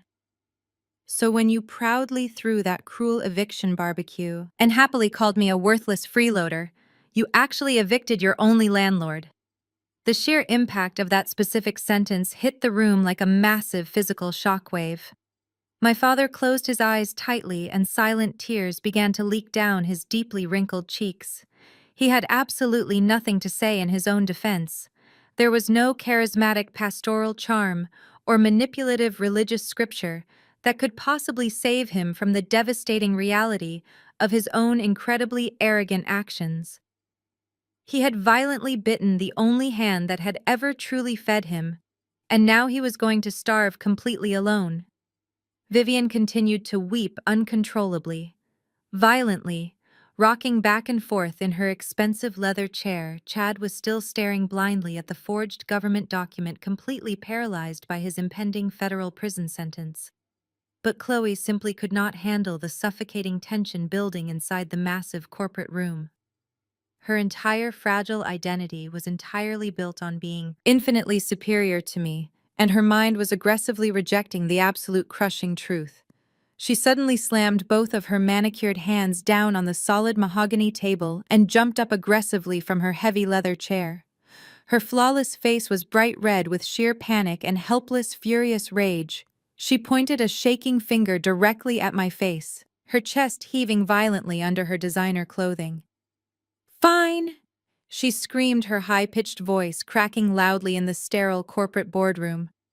"So you paid the stupid mortgage, and you secretly work for this massive institutional bank. We completely get it, Maya. You finally proved you are infinitely better than all of us. So what exactly do you want from us right now? Are you just going to sit there silently in your expensive suit and arrogantly gloat, or are you going to tell us exactly what happens next?" I looked at Chloe, who was standing there breathing heavily and demanding answers like a spoiled child. I did not raise my voice to match her hysterical tone. "What I want from you is very simple, Chloe," I replied evenly. "I want to do my official corporate job." I slowly shifted my cold gaze away from my screaming sister and looked directly across the mahogany table at Chad. He was still staring blankly at the printed copy of his incredibly sloppy forged zoning permit. His face was covered in a thick layer of cold sweat. "Chad," I said sharply, making sure he finally looked up and met my eyes. "When you arrogantly decided to play the role of a wealthy tech billionaire, you really should have taken the time to learn how federal banking laws actually operate. I did not just freeze your commercial loan account to teach you a family lesson. I officially reported your forged government permit directly to the highest levels of the federal authorities.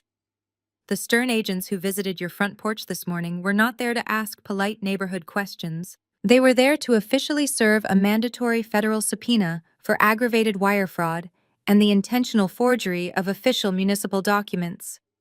You committed a massive felony against a federally insured financial institution."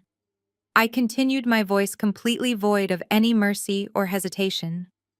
"You use the internet to transmit a fabricated government seal, which instantly upgrades your petty local crime to a severe federal offense. The minimum mandatory sentencing guidelines for this specific level of institutional bank fraud are incredibly strict. The United States federal government has a nearly perfect conviction rate when it comes to prosecuting white-collar financial crimes backed by this much digital evidence." Chad tried to open his mouth to speak, but no words came out. He just let out a pathetic whimpering sound, shaking his head back and forth, as if denying reality would somehow magically make the federal charges disappear. "I have personally handed the federal investigators your computer network address, the exact digital timestamps of your upload, and the undeniable proof of your criminal intent," I told him, leaning forward slightly so he could hear every single devastating syllable. "Your corporate lawyers cannot save you because you have no money left to pay them. Your massive loan is permanently canceled, and your assets are completely seized by the United States government. Enjoy your 5 to 10 years in federal prison, Chad." The absolute finality of my words struck him like a massive physical blow to the chest. He completely broke down, sobbing loudly right there in the sterile corporate boardroom. He buried his face in his trembling hands and cried like a terrified child who had finally been caught stealing. His chest heaved violently as he desperately gasped for air, completely overwhelmed by the terrifying reality of spending the next decade of his life locked inside a federal penitentiary. He started frantically apologizing, babbling incoherently about how sorry he was and how he never meant to hurt anyone. He aggressively pointed his shaking finger at Chloe and loudly blamed her expensive shopping habits for driving him to commit the financial fraud. Chloe stared at her weeping husband with absolute disgust, finally realizing that the wealthy, glamorous life she thought she had secured was completely fake and entirely over. She slowly sank back into her heavy leather chair, completely speechless, as the massive weight of their collective failure finally crushed her arrogant spirit. She looked completely pathetic, sitting there in her designer clothes next to a federally indicted criminal who was loudly crying into his own hands. I let Chad cry for another full minute, allowing the miserable sound of his total defeat to echo off the cold glass walls of the massive room. Then, I turned my attention back to my father. Reverend Calvin was practically hyperventilating. His pristine pastoral image was completely shattered, and he looked like a terrified, broken old man. I reached over to the thick stack of financial documents sitting next to my digital tablet. I smoothly pulled out a single sheet of thick legal paper printed on the official Vanguard Heritage corporate letterhead. I slowly slid the heavy document across the polished mahogany table directly toward my father. He stared down at the crisp white paper, but his hands were shaking so violently that he could not even reach out to pick it up. "That is your official notice of immediate foreclosure," I stated calmly, watching the last remaining drops of color completely drain from his wrinkled face. "Since the primary guarantor of this massive commercial loan has critically defaulted and committed severe federal fraud, the protective hold on your residential property is permanently revoked. The bank is officially seizing the entire brick colonial estate to partially cover the massive institutional losses your son-in-law recklessly created. You are no longer the owner of that massive property. You are now illegally trespassing on corporate land." My mother Vivian let out a loud, agonizing wail, covering her ears, as if trying to physically block out my words. My father looked up at me, his eyes wide with absolute horror and deep, desperate panic. "You have exactly 7 days to completely vacate the property," I announced, my voice echoing with terrifying authority. "You must remove all of your personal belongings by next Monday evening. If you are still inside the house on Tuesday morning, the local county sheriff will arrive to forcibly remove you from the premises." "Maya, please," he whispered, his voice cracking completely. "This is our family home. This is where you grew up. I built that church community from the ground up. You cannot throw your own mother and father out onto the street like common criminals. Where are we supposed to go?" I leaned back in my oversized leather executive chair, entirely unmoved by his pathetic emotional manipulation. "That is no longer my problem, Calvin," I replied coldly, using his first name to clearly establish that our familial relationship was completely dead. "The local authorities have already been formally notified of the impending eviction. The property will be completely fenced off, and the heavy commercial bulldozers are coming next Tuesday morning to demolish the house and clear the valuable land for commercial redevelopment." The crushing reality of losing absolutely everything finally broke the proud community pastor. The man who had spent his entire life preaching about divine favor and demanding absolute respect from his congregation was completely destroyed by his own blind greed and arrogant favoritism. My father slowly slid out of his heavy leather chair and dropped heavily onto his knees right there on the pristine corporate boardroom floor. He clasped his trembling hands together, holding them up toward me as tears streamed rapidly down his face. He began to desperately beg for his life. Reverend Calvin stayed on his knees against the cold hardwood floor of the corporate boardroom. His expensive linen suit was completely wrinkled and stained with his own sweat. He looked up at me with bloodshot eyes and began to fiercely quote religious scripture, hoping to manipulate my emotions the exact same way he manipulated his wealthy church congregation. "Maya, please listen to the word of the Lord," he pleaded, his voice shaking violently. "Blessed are the merciful, for they shall be shown mercy. I am your father, and I have sinned against heaven and against you. But the Bible teaches us absolute forgiveness. You cannot let the bank destroy our family sanctuary. We can rebuild this together. I will publicly apologize to you in front of the entire church. Just please give me another chance to be a righteous father." I stared down at him without a single ounce of pity. "You did not show me any of that divine mercy when you proudly handed me a fake invoice for $150,000. I replied, my voice completely flat and unbothered. "You did not quote any religious scripture about kindness when you stood in the backyard drinking iced tea and happily watching Chad mock my career. The massive global financial institution that currently owns your debt does not accept Bible verses as a valid form of currency, Calvin. Your fake pastoral charm has absolutely no power in this building. You are simply a severely delinquent account that I am legally liquidating. Seeing that her husband was completely failing to break through my cold exterior, my mother Vivian suddenly jumped up from her heavy leather chair. She rushed around the massive mahogany table, tears streaming rapidly down her perfectly made-up face. She threw her arms out wide desperately, trying to pull me into a deep physical embrace. She was aggressively playing the ultimate mother card. Maya, my sweet, beautiful baby girl, she sobbed loudly, her voice echoing off the glass walls. I am your mother. I carried you inside me for 9 months. You are my own flesh and blood, and a mother has a sacred, unbreakable bond with her daughter. I know we made some terrible mistakes, but deep down, we have always loved you so much. Please do not do this to your own mother. We will change. I promise you everything will be completely different from now on. As she lunged forward to hug me, I calmly took a deliberate step backward, smoothly avoiding her desperate physical grasp. The corporate attorney sitting to my right instantly stood up defensively, but I held up my hand to silently signal that I was completely in control. Vivian stumbled slightly, her arms wrapping around empty air.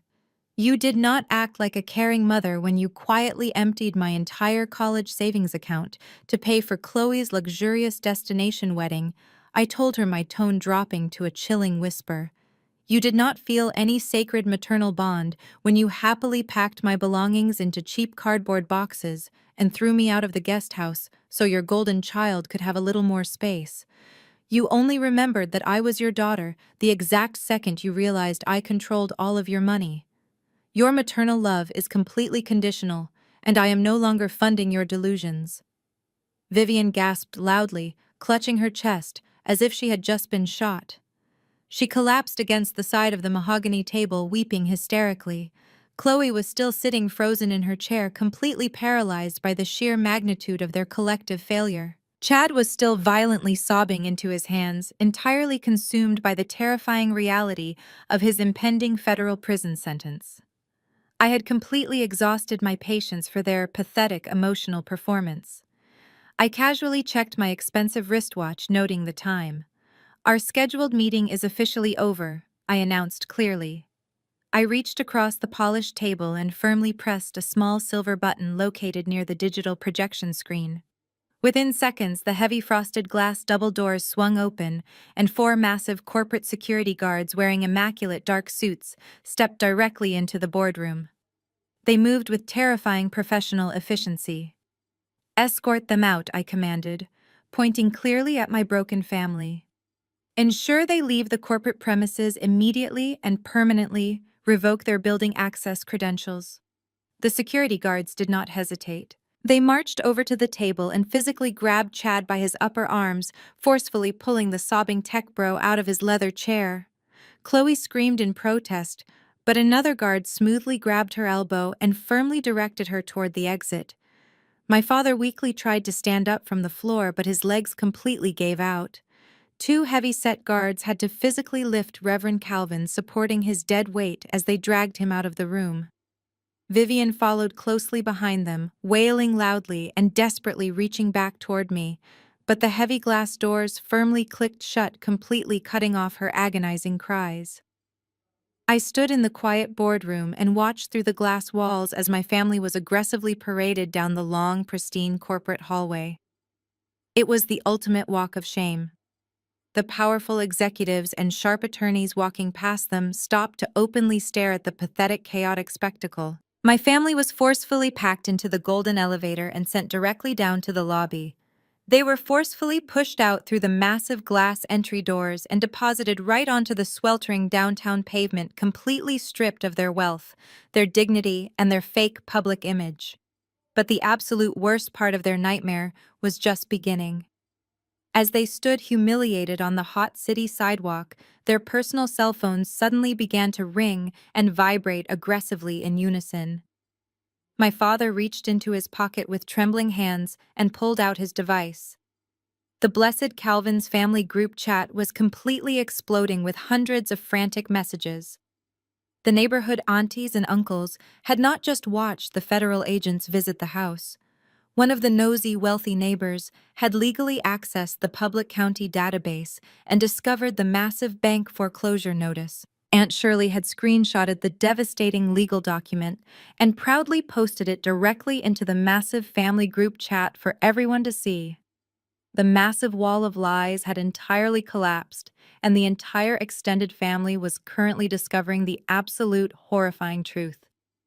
The notifications hit their phones like rapid machine gun fire as they stood completely humiliated on the hot city sidewalk. Aunt Shirley's message was pinned right at the top of the chat, accompanied by a dozen shocked emojis. She had not only posted the official foreclosure notice, but she had also somehow uncovered the preliminary federal indictment linking Chad Tech LLC to severe wire fraud. The speed at which gossip travels through a deeply connected African American church community is absolutely terrifying.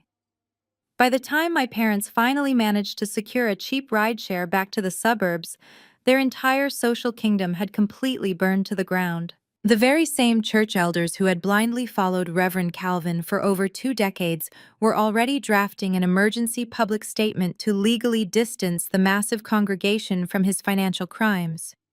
My father's phone began to ring incessantly with furious calls from the church board demanding his immediate formal resignation and threatening a massive independent audit of the charity funds. The neighborhood aunties who had spent the entire eviction barbecue praising Chad as a brilliant tech visionary and loudly mocking my career were now singing a completely different tune. They flooded the family group chat with heavy condemnation and harsh judgment. Aunt Martha typed a massive paragraph scolding my father for living a deceitful life and bringing absolute shame to the family name. She proudly claimed she always knew there was something deeply suspicious about Chad and his fake entrepreneurial jargon. The incredibly thick irony of their sudden moral superiority was not lost on anyone. My parents were instantly transformed from highly respected community pillars into total social outcasts. They could not even walk into their local grocery store without facing the intense judgmental stares of their former church members. Vivian tried to call her wealthy country club friends to seek emotional support, but every single one of them sent her calls directly to voicemail.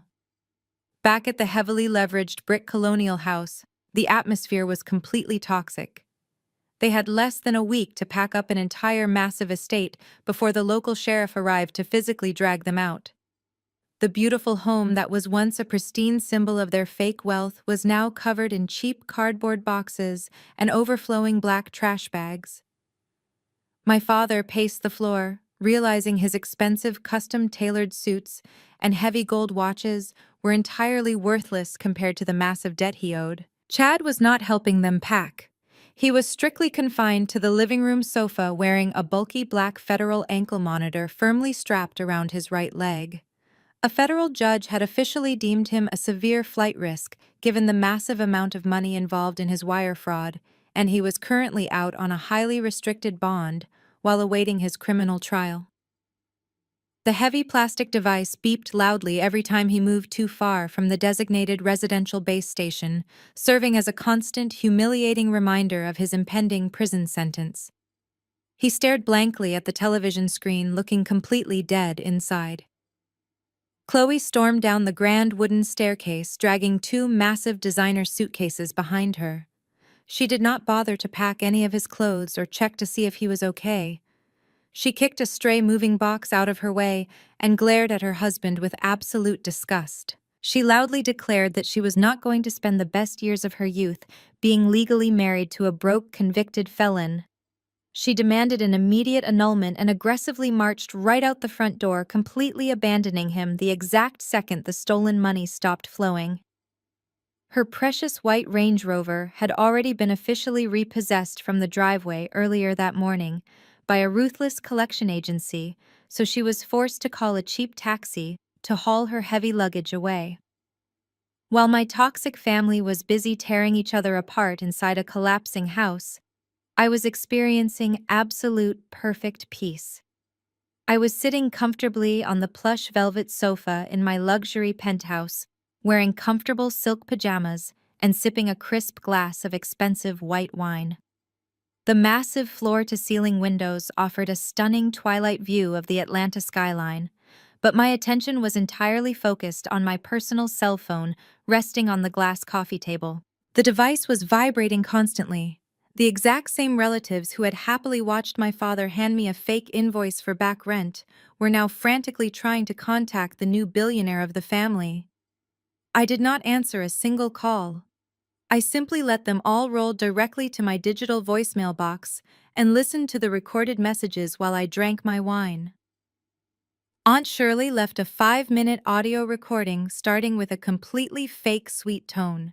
She proudly told me how she had fiercely defended me in the family group chat and suddenly mentioned that her roof needed some expensive repairs. She boldly asked if her favorite successful niece could spot her a quick $10,000 loan. Uncle Marcus left a message aggressively pitching a horrible restaurant business idea and asking for a massive seed investment. Even cousins who had not spoken to me in a decade were suddenly calling to invite me to dinner. They were all completely shameless. They had completely ignored my existence for years, but the second they realized I possessed massive institutional power and real wealth, they magically decided I was their favorite relative. I tapped the screen and permanently deleted every single incoming message without a second thought. I was absolutely done being the financial safety net for a family of greedy hypocrites. Just as I was about to turn the phone completely off for the night, a brand new voicemail notification popped up on the bright screen. The incoming caller identification clearly displayed my sister Chloe's name. I took a slow sip of my wine and pressed play. Chloe's voice filtered through the phone speaker, but her signature arrogant tone was completely gone. She sounded incredibly small, pathetic, and entirely desperate. "Maya, please pick up the phone," she cried, her voice cracking with heavy sobs. "The taxi dropped me off, but my credit cards are completely frozen, and none of my wealthy friends will return my calls because of the federal scandal.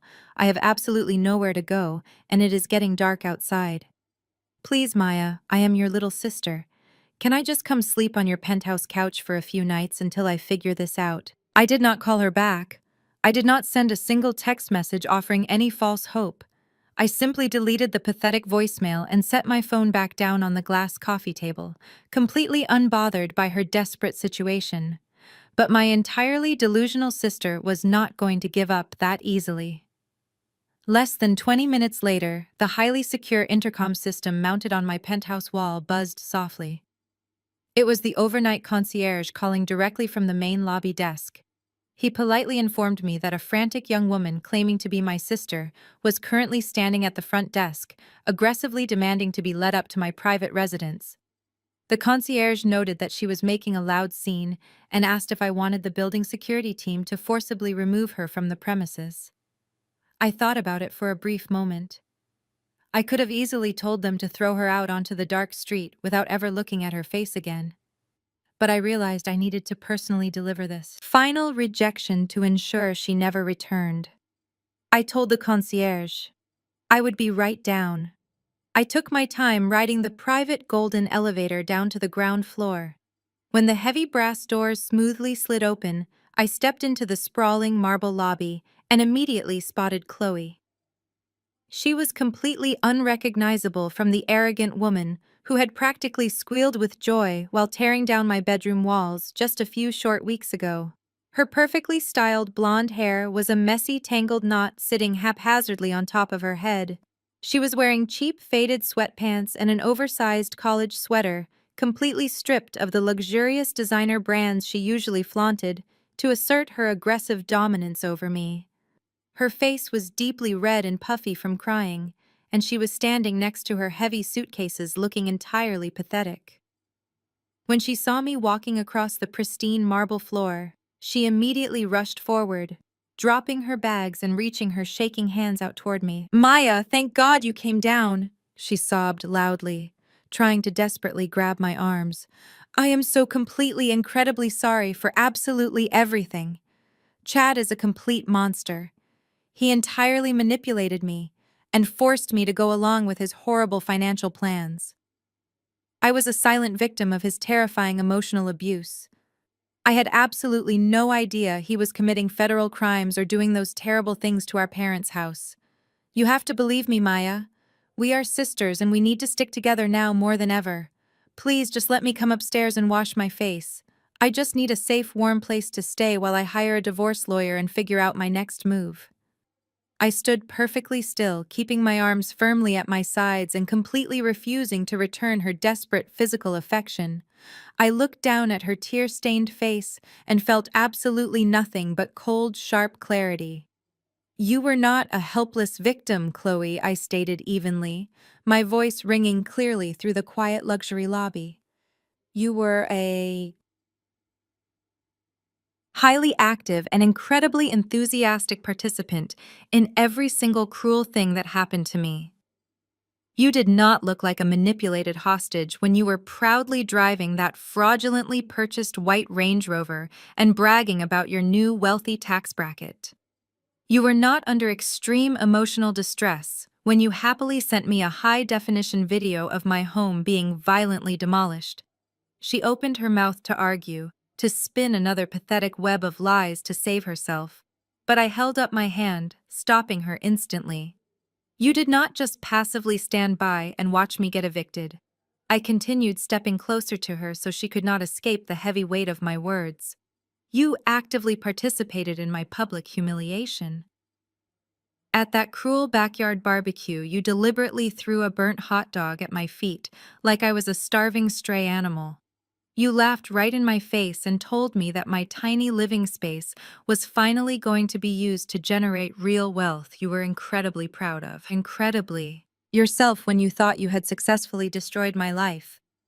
Tears streamed rapidly down her cheeks as she realized her pathetic victim routine was completely failing to manipulate me.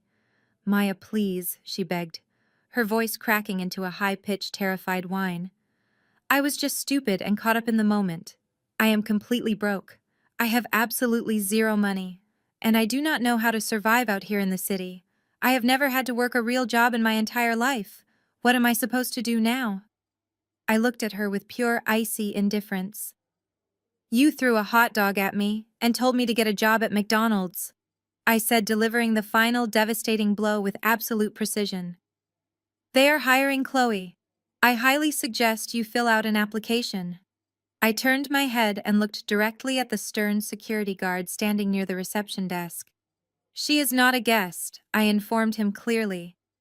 Please escort this woman off the corporate property immediately and add her name to the permanent restricted entry list. If she ever returns, call the local police and have her arrested for trespassing.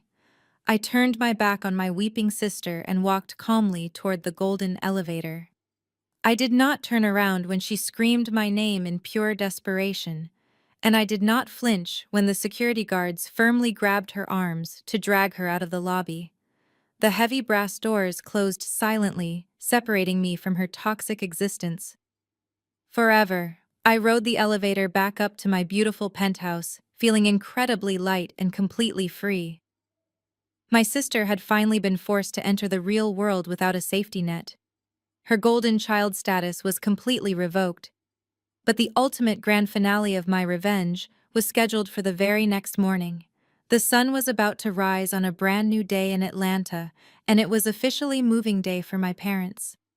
The following morning arrived with a brutal and suffocating humidity that seemed to perfectly mirror the suffocating reality settling over the brick colonial house. My father, Reverend Calvin, stood on the manicured front lawn wearing a stained t-shirt and faded jeans, completely stripped of his usual crisp linen suits.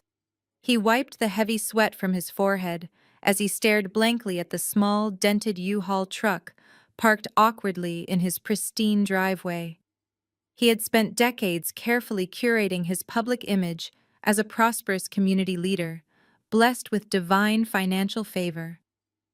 Now he was being publicly forced to pack whatever meager belongings the bank legally allowed him to keep into a rented truck that was entirely too small. The massive local moving companies he usually hired for church events had all politely declined his desperate calls, knowing perfectly well that his credit was completely destroyed and his bank accounts were frozen. My mother, Vivian was inside the house, frantically wrapping her few remaining designer plates in cheap newspaper, sobbing loudly with every dish she packed. Chad was nowhere to be seen. He was still confined to the living room couch, nursing a massive hangover and staring at his bulky federal ankle monitor, waiting for his public defender to call. The once quiet and respectful neighborhood had suddenly transformed into a cruel public theater. Several of their wealthy neighbors had conveniently decided to walk their expensive purebred dogs or water their front lawns that morning, slowing down as they passed the colonial house, just to aggressively stare and whisper among themselves. Aunt Shirley had driven slowly past the house twice in her sedan, not stopping to offer any physical help, but clearly taking mental notes to eagerly report back to the massive family group chat. The absolute ultimate humiliation arrived precisely at 9 in the morning. A heavy white commercial truck pulled up to the curb, and two men wearing bright yellow high-visibility vests stepped out. They did not knock on the front door or introduce themselves to my father. They simply walked directly onto the center of the perfectly manicured lawn, carrying a massive heavy wooden sign attached to a thick metal post. One of the men raised a heavy sledgehammer and violently pounded the metal post deep into the green grass, exactly in the spot where the cruel Eviction barbecue tent had stood just a few weeks prior. The massive sign was painted bright red and white, boldly declaring the property as bank-owned and available at public auction. My father flinched with every strike of the sledgehammer, feeling as if the heavy tool was violently smashing his entire legacy into pieces. He slowly walked over to the massive bank sign and gently placed his trembling hand against the rough wooden edge. The crushing weight of absolute realization finally hit him with the force of a speeding train. He had spent his entire life desperately chasing the blinding illusion of wealth and public status. He had actively prioritized his fake public image over the actual well-being of his own children. He had blindly enabled Chloe's toxic arrogance and happily elevated a fraudulent con artist simply because Chad spoke with the arrogant confidence of a wealthy tech billionaire. And in his relentless pursuit of absolute perfection, he had violently pushed away the only daughter who possessed the true strength and financial resources to actually save him. He realized with sickening clarity that the massive corporate bank did not destroy his life. He had actively handed them the sledgehammer and enthusiastically begged them to swing it. His foolish pride had completely bankrupted his family, fractured his marriage, and permanently destroyed the community church he had spent decades building. Vivian emerged from the front door, carrying a fragile cardboard box filled with old family photo albums. She stopped on the front porch, staring at the massive bank sign and the small dented moving truck. She looked incredibly old and fragile, completely broken by the sudden loss of her superficial kingdom. "Calvin," she whispered, her voice cracking with pure exhaustion, "where are we even going to go? The cheap apartment we rented is completely on the other side of the city. We cannot even afford the security deposit without selling my jewelry." My father could not look her in the eyes. He simply shook his head and walked slowly back to the moving truck, picking up another heavy box of useless possessions. Later that evening, as they sat completely exhausted on cheap folding chairs in their tiny new apartment, my father found an old legal notepad in his briefcase. He took out a cheap plastic pen and began to write. He did not use his booming, charismatic pastoral voice. He did not quote any manipulative religious scripture or desperately demand immediate forgiveness. He simply wrote the raw, absolute truth. He detailed his profound regrets, his blinding arrogance, and the deep, paralyzing shame he felt for how he had treated me. He wrote about the agonizing pain of watching his entire legacy burn to the ground and acknowledging that he was the one who had happily lit the match. It was the first genuinely honest thing he had done in over 2 decades. He carefully folded the letter, placed it in a plain white envelope, and mailed it directly to the corporate headquarters of Vanguard Heritage, addressed specifically to the senior risk manager. 3 days later, the plain white envelope arrived in the secure corporate mailroom and was promptly delivered directly to my luxury glass-walled office. I was sitting at my massive mahogany desk, calmly reviewing a completely different commercial portfolio, when my assistant quietly placed the letter on top of my keyboard. I recognized my father's jagged handwriting immediately. The envelope felt incredibly heavy in my hands, carrying the desperate weight of a completely broken man, begging for absolution from the daughter he had spent a lifetime destroying. I slowly ran my thumb across the sealed flap, feeling the thick folded paper inside. I knew exactly what it contained. It was the ultimate apology I had secretly craved for my entire life.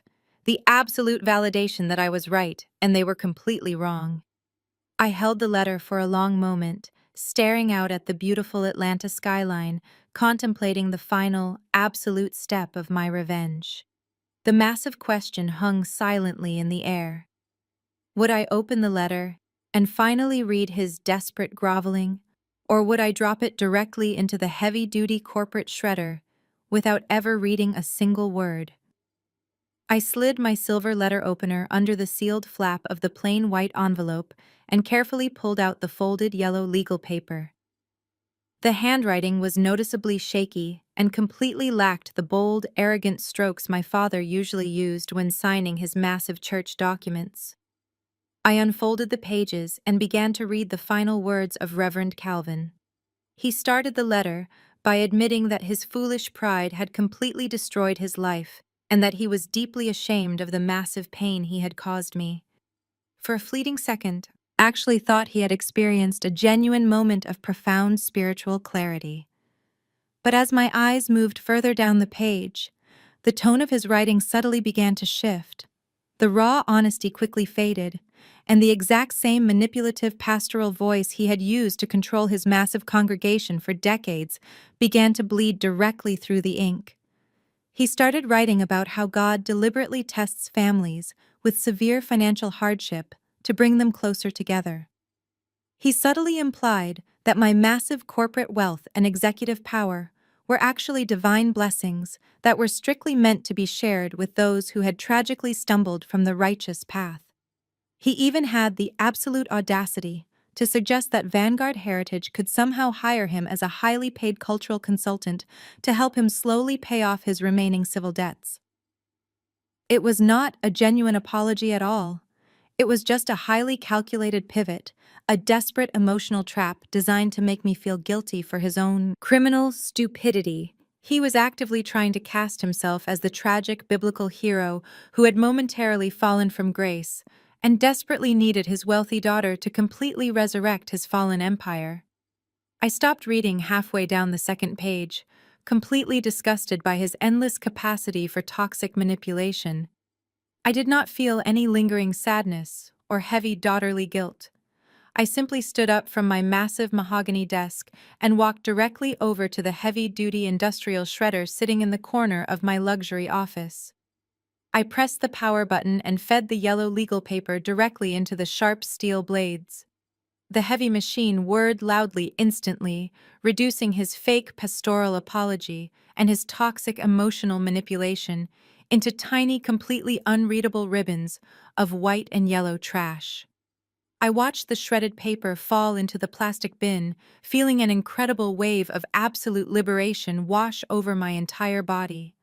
There would be absolutely no toxic forgiveness in my life.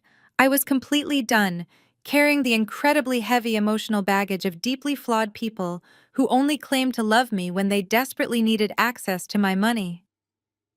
The next few months moved incredibly fast, bringing absolute justice to every single person who had actively participated in my public humiliation.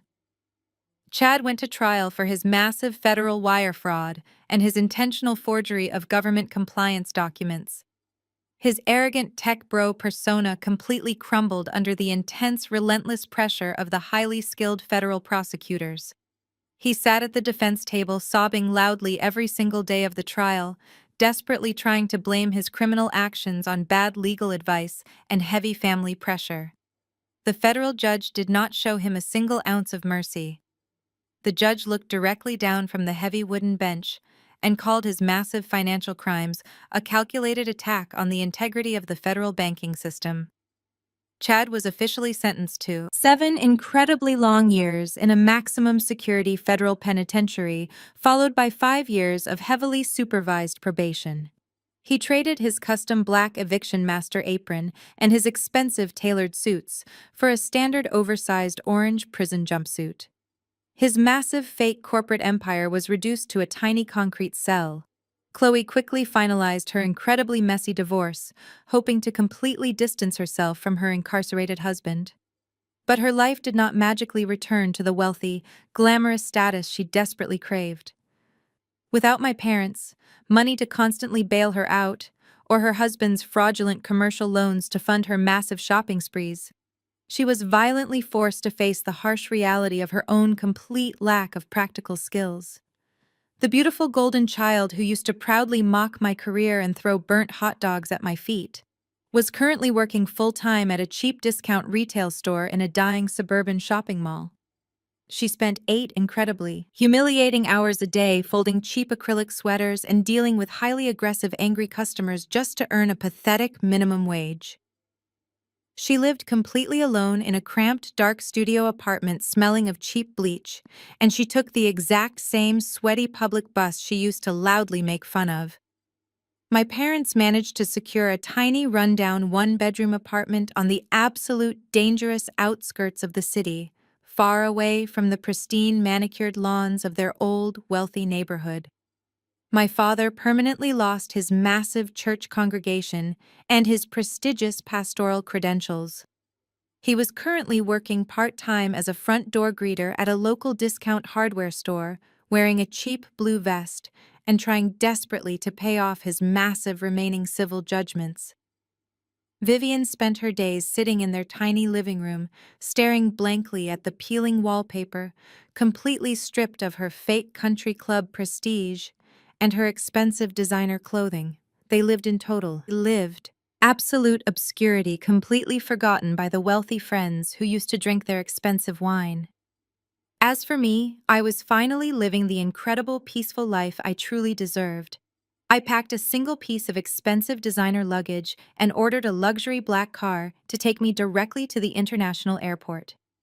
I walked confidently through the private VIP terminal, wearing dark sunglasses and a comfortable silk travel outfit. I handed my passport to the smiling airline attendant, taking a deep breath of the cool, conditioned air. I was boarding a highly exclusive first-class flight to a secluded private tropical island in the Maldives for a massive 3-week vacation, completely paid for by my incredibly large executive corporate bonus.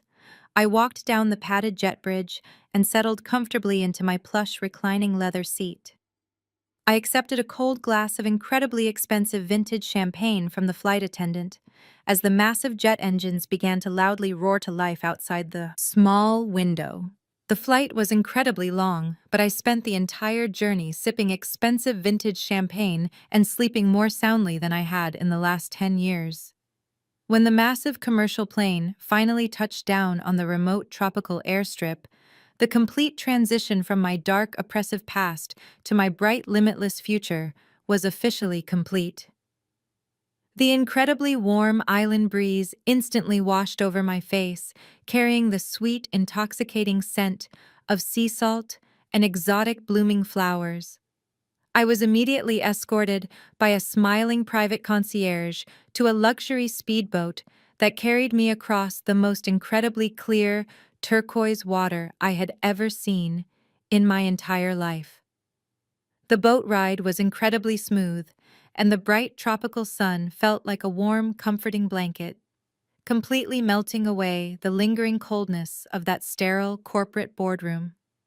My private overwater villa was a breathtaking architectural structure built directly over the pristine living coral reef. It featured a massive wooden observation deck, a private glass infinity pool, and sturdy wooden steps that led directly down into the warm tropical ocean. I unpacked my single designer travel bag and put on a comfortable flowing white linen dress. I walked out onto the expansive wooden deck and sat down on a plush outdoor lounge chair, staring out at the endless, uninterrupted blue horizon. For the very first time in 33 years, my mind was completely silent. There was no screaming golden child sister violently demanding my immediate attention or maliciously destroying my property. There was no arrogant brother-in-law making cruel, condescending jokes about my career while actively committing federal financial crimes. There was no hypocritical father handing me fake handwritten invoices or demanding my total financial submission to protect his fake public image. There was just the gentle, rhythmic sound of the ocean waves washing against the sturdy wooden stilts of my private luxury villa. Poured myself a crystal glass of cold, sparkling water, and simply breathed in the absolute total freedom of my brand new reality. I realized that the absolute hardest part of permanently cutting off a highly toxic family is entirely mental. You spend your entire life being aggressively conditioned to believe that you are the designated problem, the broken piece of a supposedly perfect puzzle. You are constantly told that you are the difficult one, the selfish one, the ultimate family disappointment. They actively project all of their massive personal insecurities and their deep hidden failures directly onto you, so they never have to look in the mirror and face their own horrible behavior. I spent 5 agonizing years living in that cramped, dark guest house, actively convinced that if I just paid enough of their overdue bills and silently solved enough of their massive financial problems, they would finally recognize my true value and actually love me. But sitting here on this beautiful, secluded, tropical island, I finally understood the absolute, undeniable truth. My worth was never tied to being their loyal, pathetic scapegoat. I was never the actual problem in that deeply dysfunctional family. I was the ultimate financial solution they desperately abused and completely took for granted. The profound peace I felt right now was not just about having massive corporate wealth or enjoying an incredibly luxurious island vacation. It was the incredible deep satisfaction of finally reclaiming my own personal identity and completely severing the heavy toxic chains they had forcefully wrapped around my neck. Blood relation is just an absolute biological accident. It does not give anyone a permanent free pass to completely disrespect your boundaries, continuously drain your hard-earned resources, and aggressively destroy your mental health. Permanently cutting them off was not an act of petty cruelty. It was an act of radical, necessary self-preservation. I actively chose myself over their fake, public image, and I would absolutely never apologize for refusing to let them forcefully drag me down into their own sinking ship. I picked up my expensive personal cell phone and looked at the completely blank screen. I had completely changed my phone number before boarding the flight, and I permanently deleted all my old social media accounts. They had absolutely no way to ever reach me again. Their dramatic, chaotic world of fake wealth repossession notices and federal indictments was entirely dead to me. I smiled warmly, feeling an incredible sense of global connection as I looked directly into the imaginary camera lens of my own life. I want to speak directly to anyone out there who is currently dealing with a highly toxic family dynamic. I know exactly how incredibly exhausting and deeply painful it is to be constantly underestimated and cruelly treated by the exact people who are supposed to unconditionally protect you. I know how hard it is to finally walk away from the heavy familial guilt and the endless emotional manipulation. But I promise you with every single fiber of my being that the absolute incredible peace you will easily find on the other side of that incredibly difficult decision is entirely worth the initial pain. You completely deserve to be fiercely celebrated, not just barely tolerated by the people around you. Sometimes the trash takes itself out, but sometimes you have to personally hand them the garbage bag and securely lock the front door behind them. Have you ever had a golden child sibling finally get their heavily deserved karma? Have you ever watched an incredibly arrogant family member completely destroy their own fake life through their blind greed and massive unearned entitlement? I really want to hear your amazing stories of survival and absolute justice. Please let me know your deepest thoughts and share your personal triumphant experiences in the comments section directly below this video. You are absolutely not alone in your quiet daily struggles, and your personal story truly matters.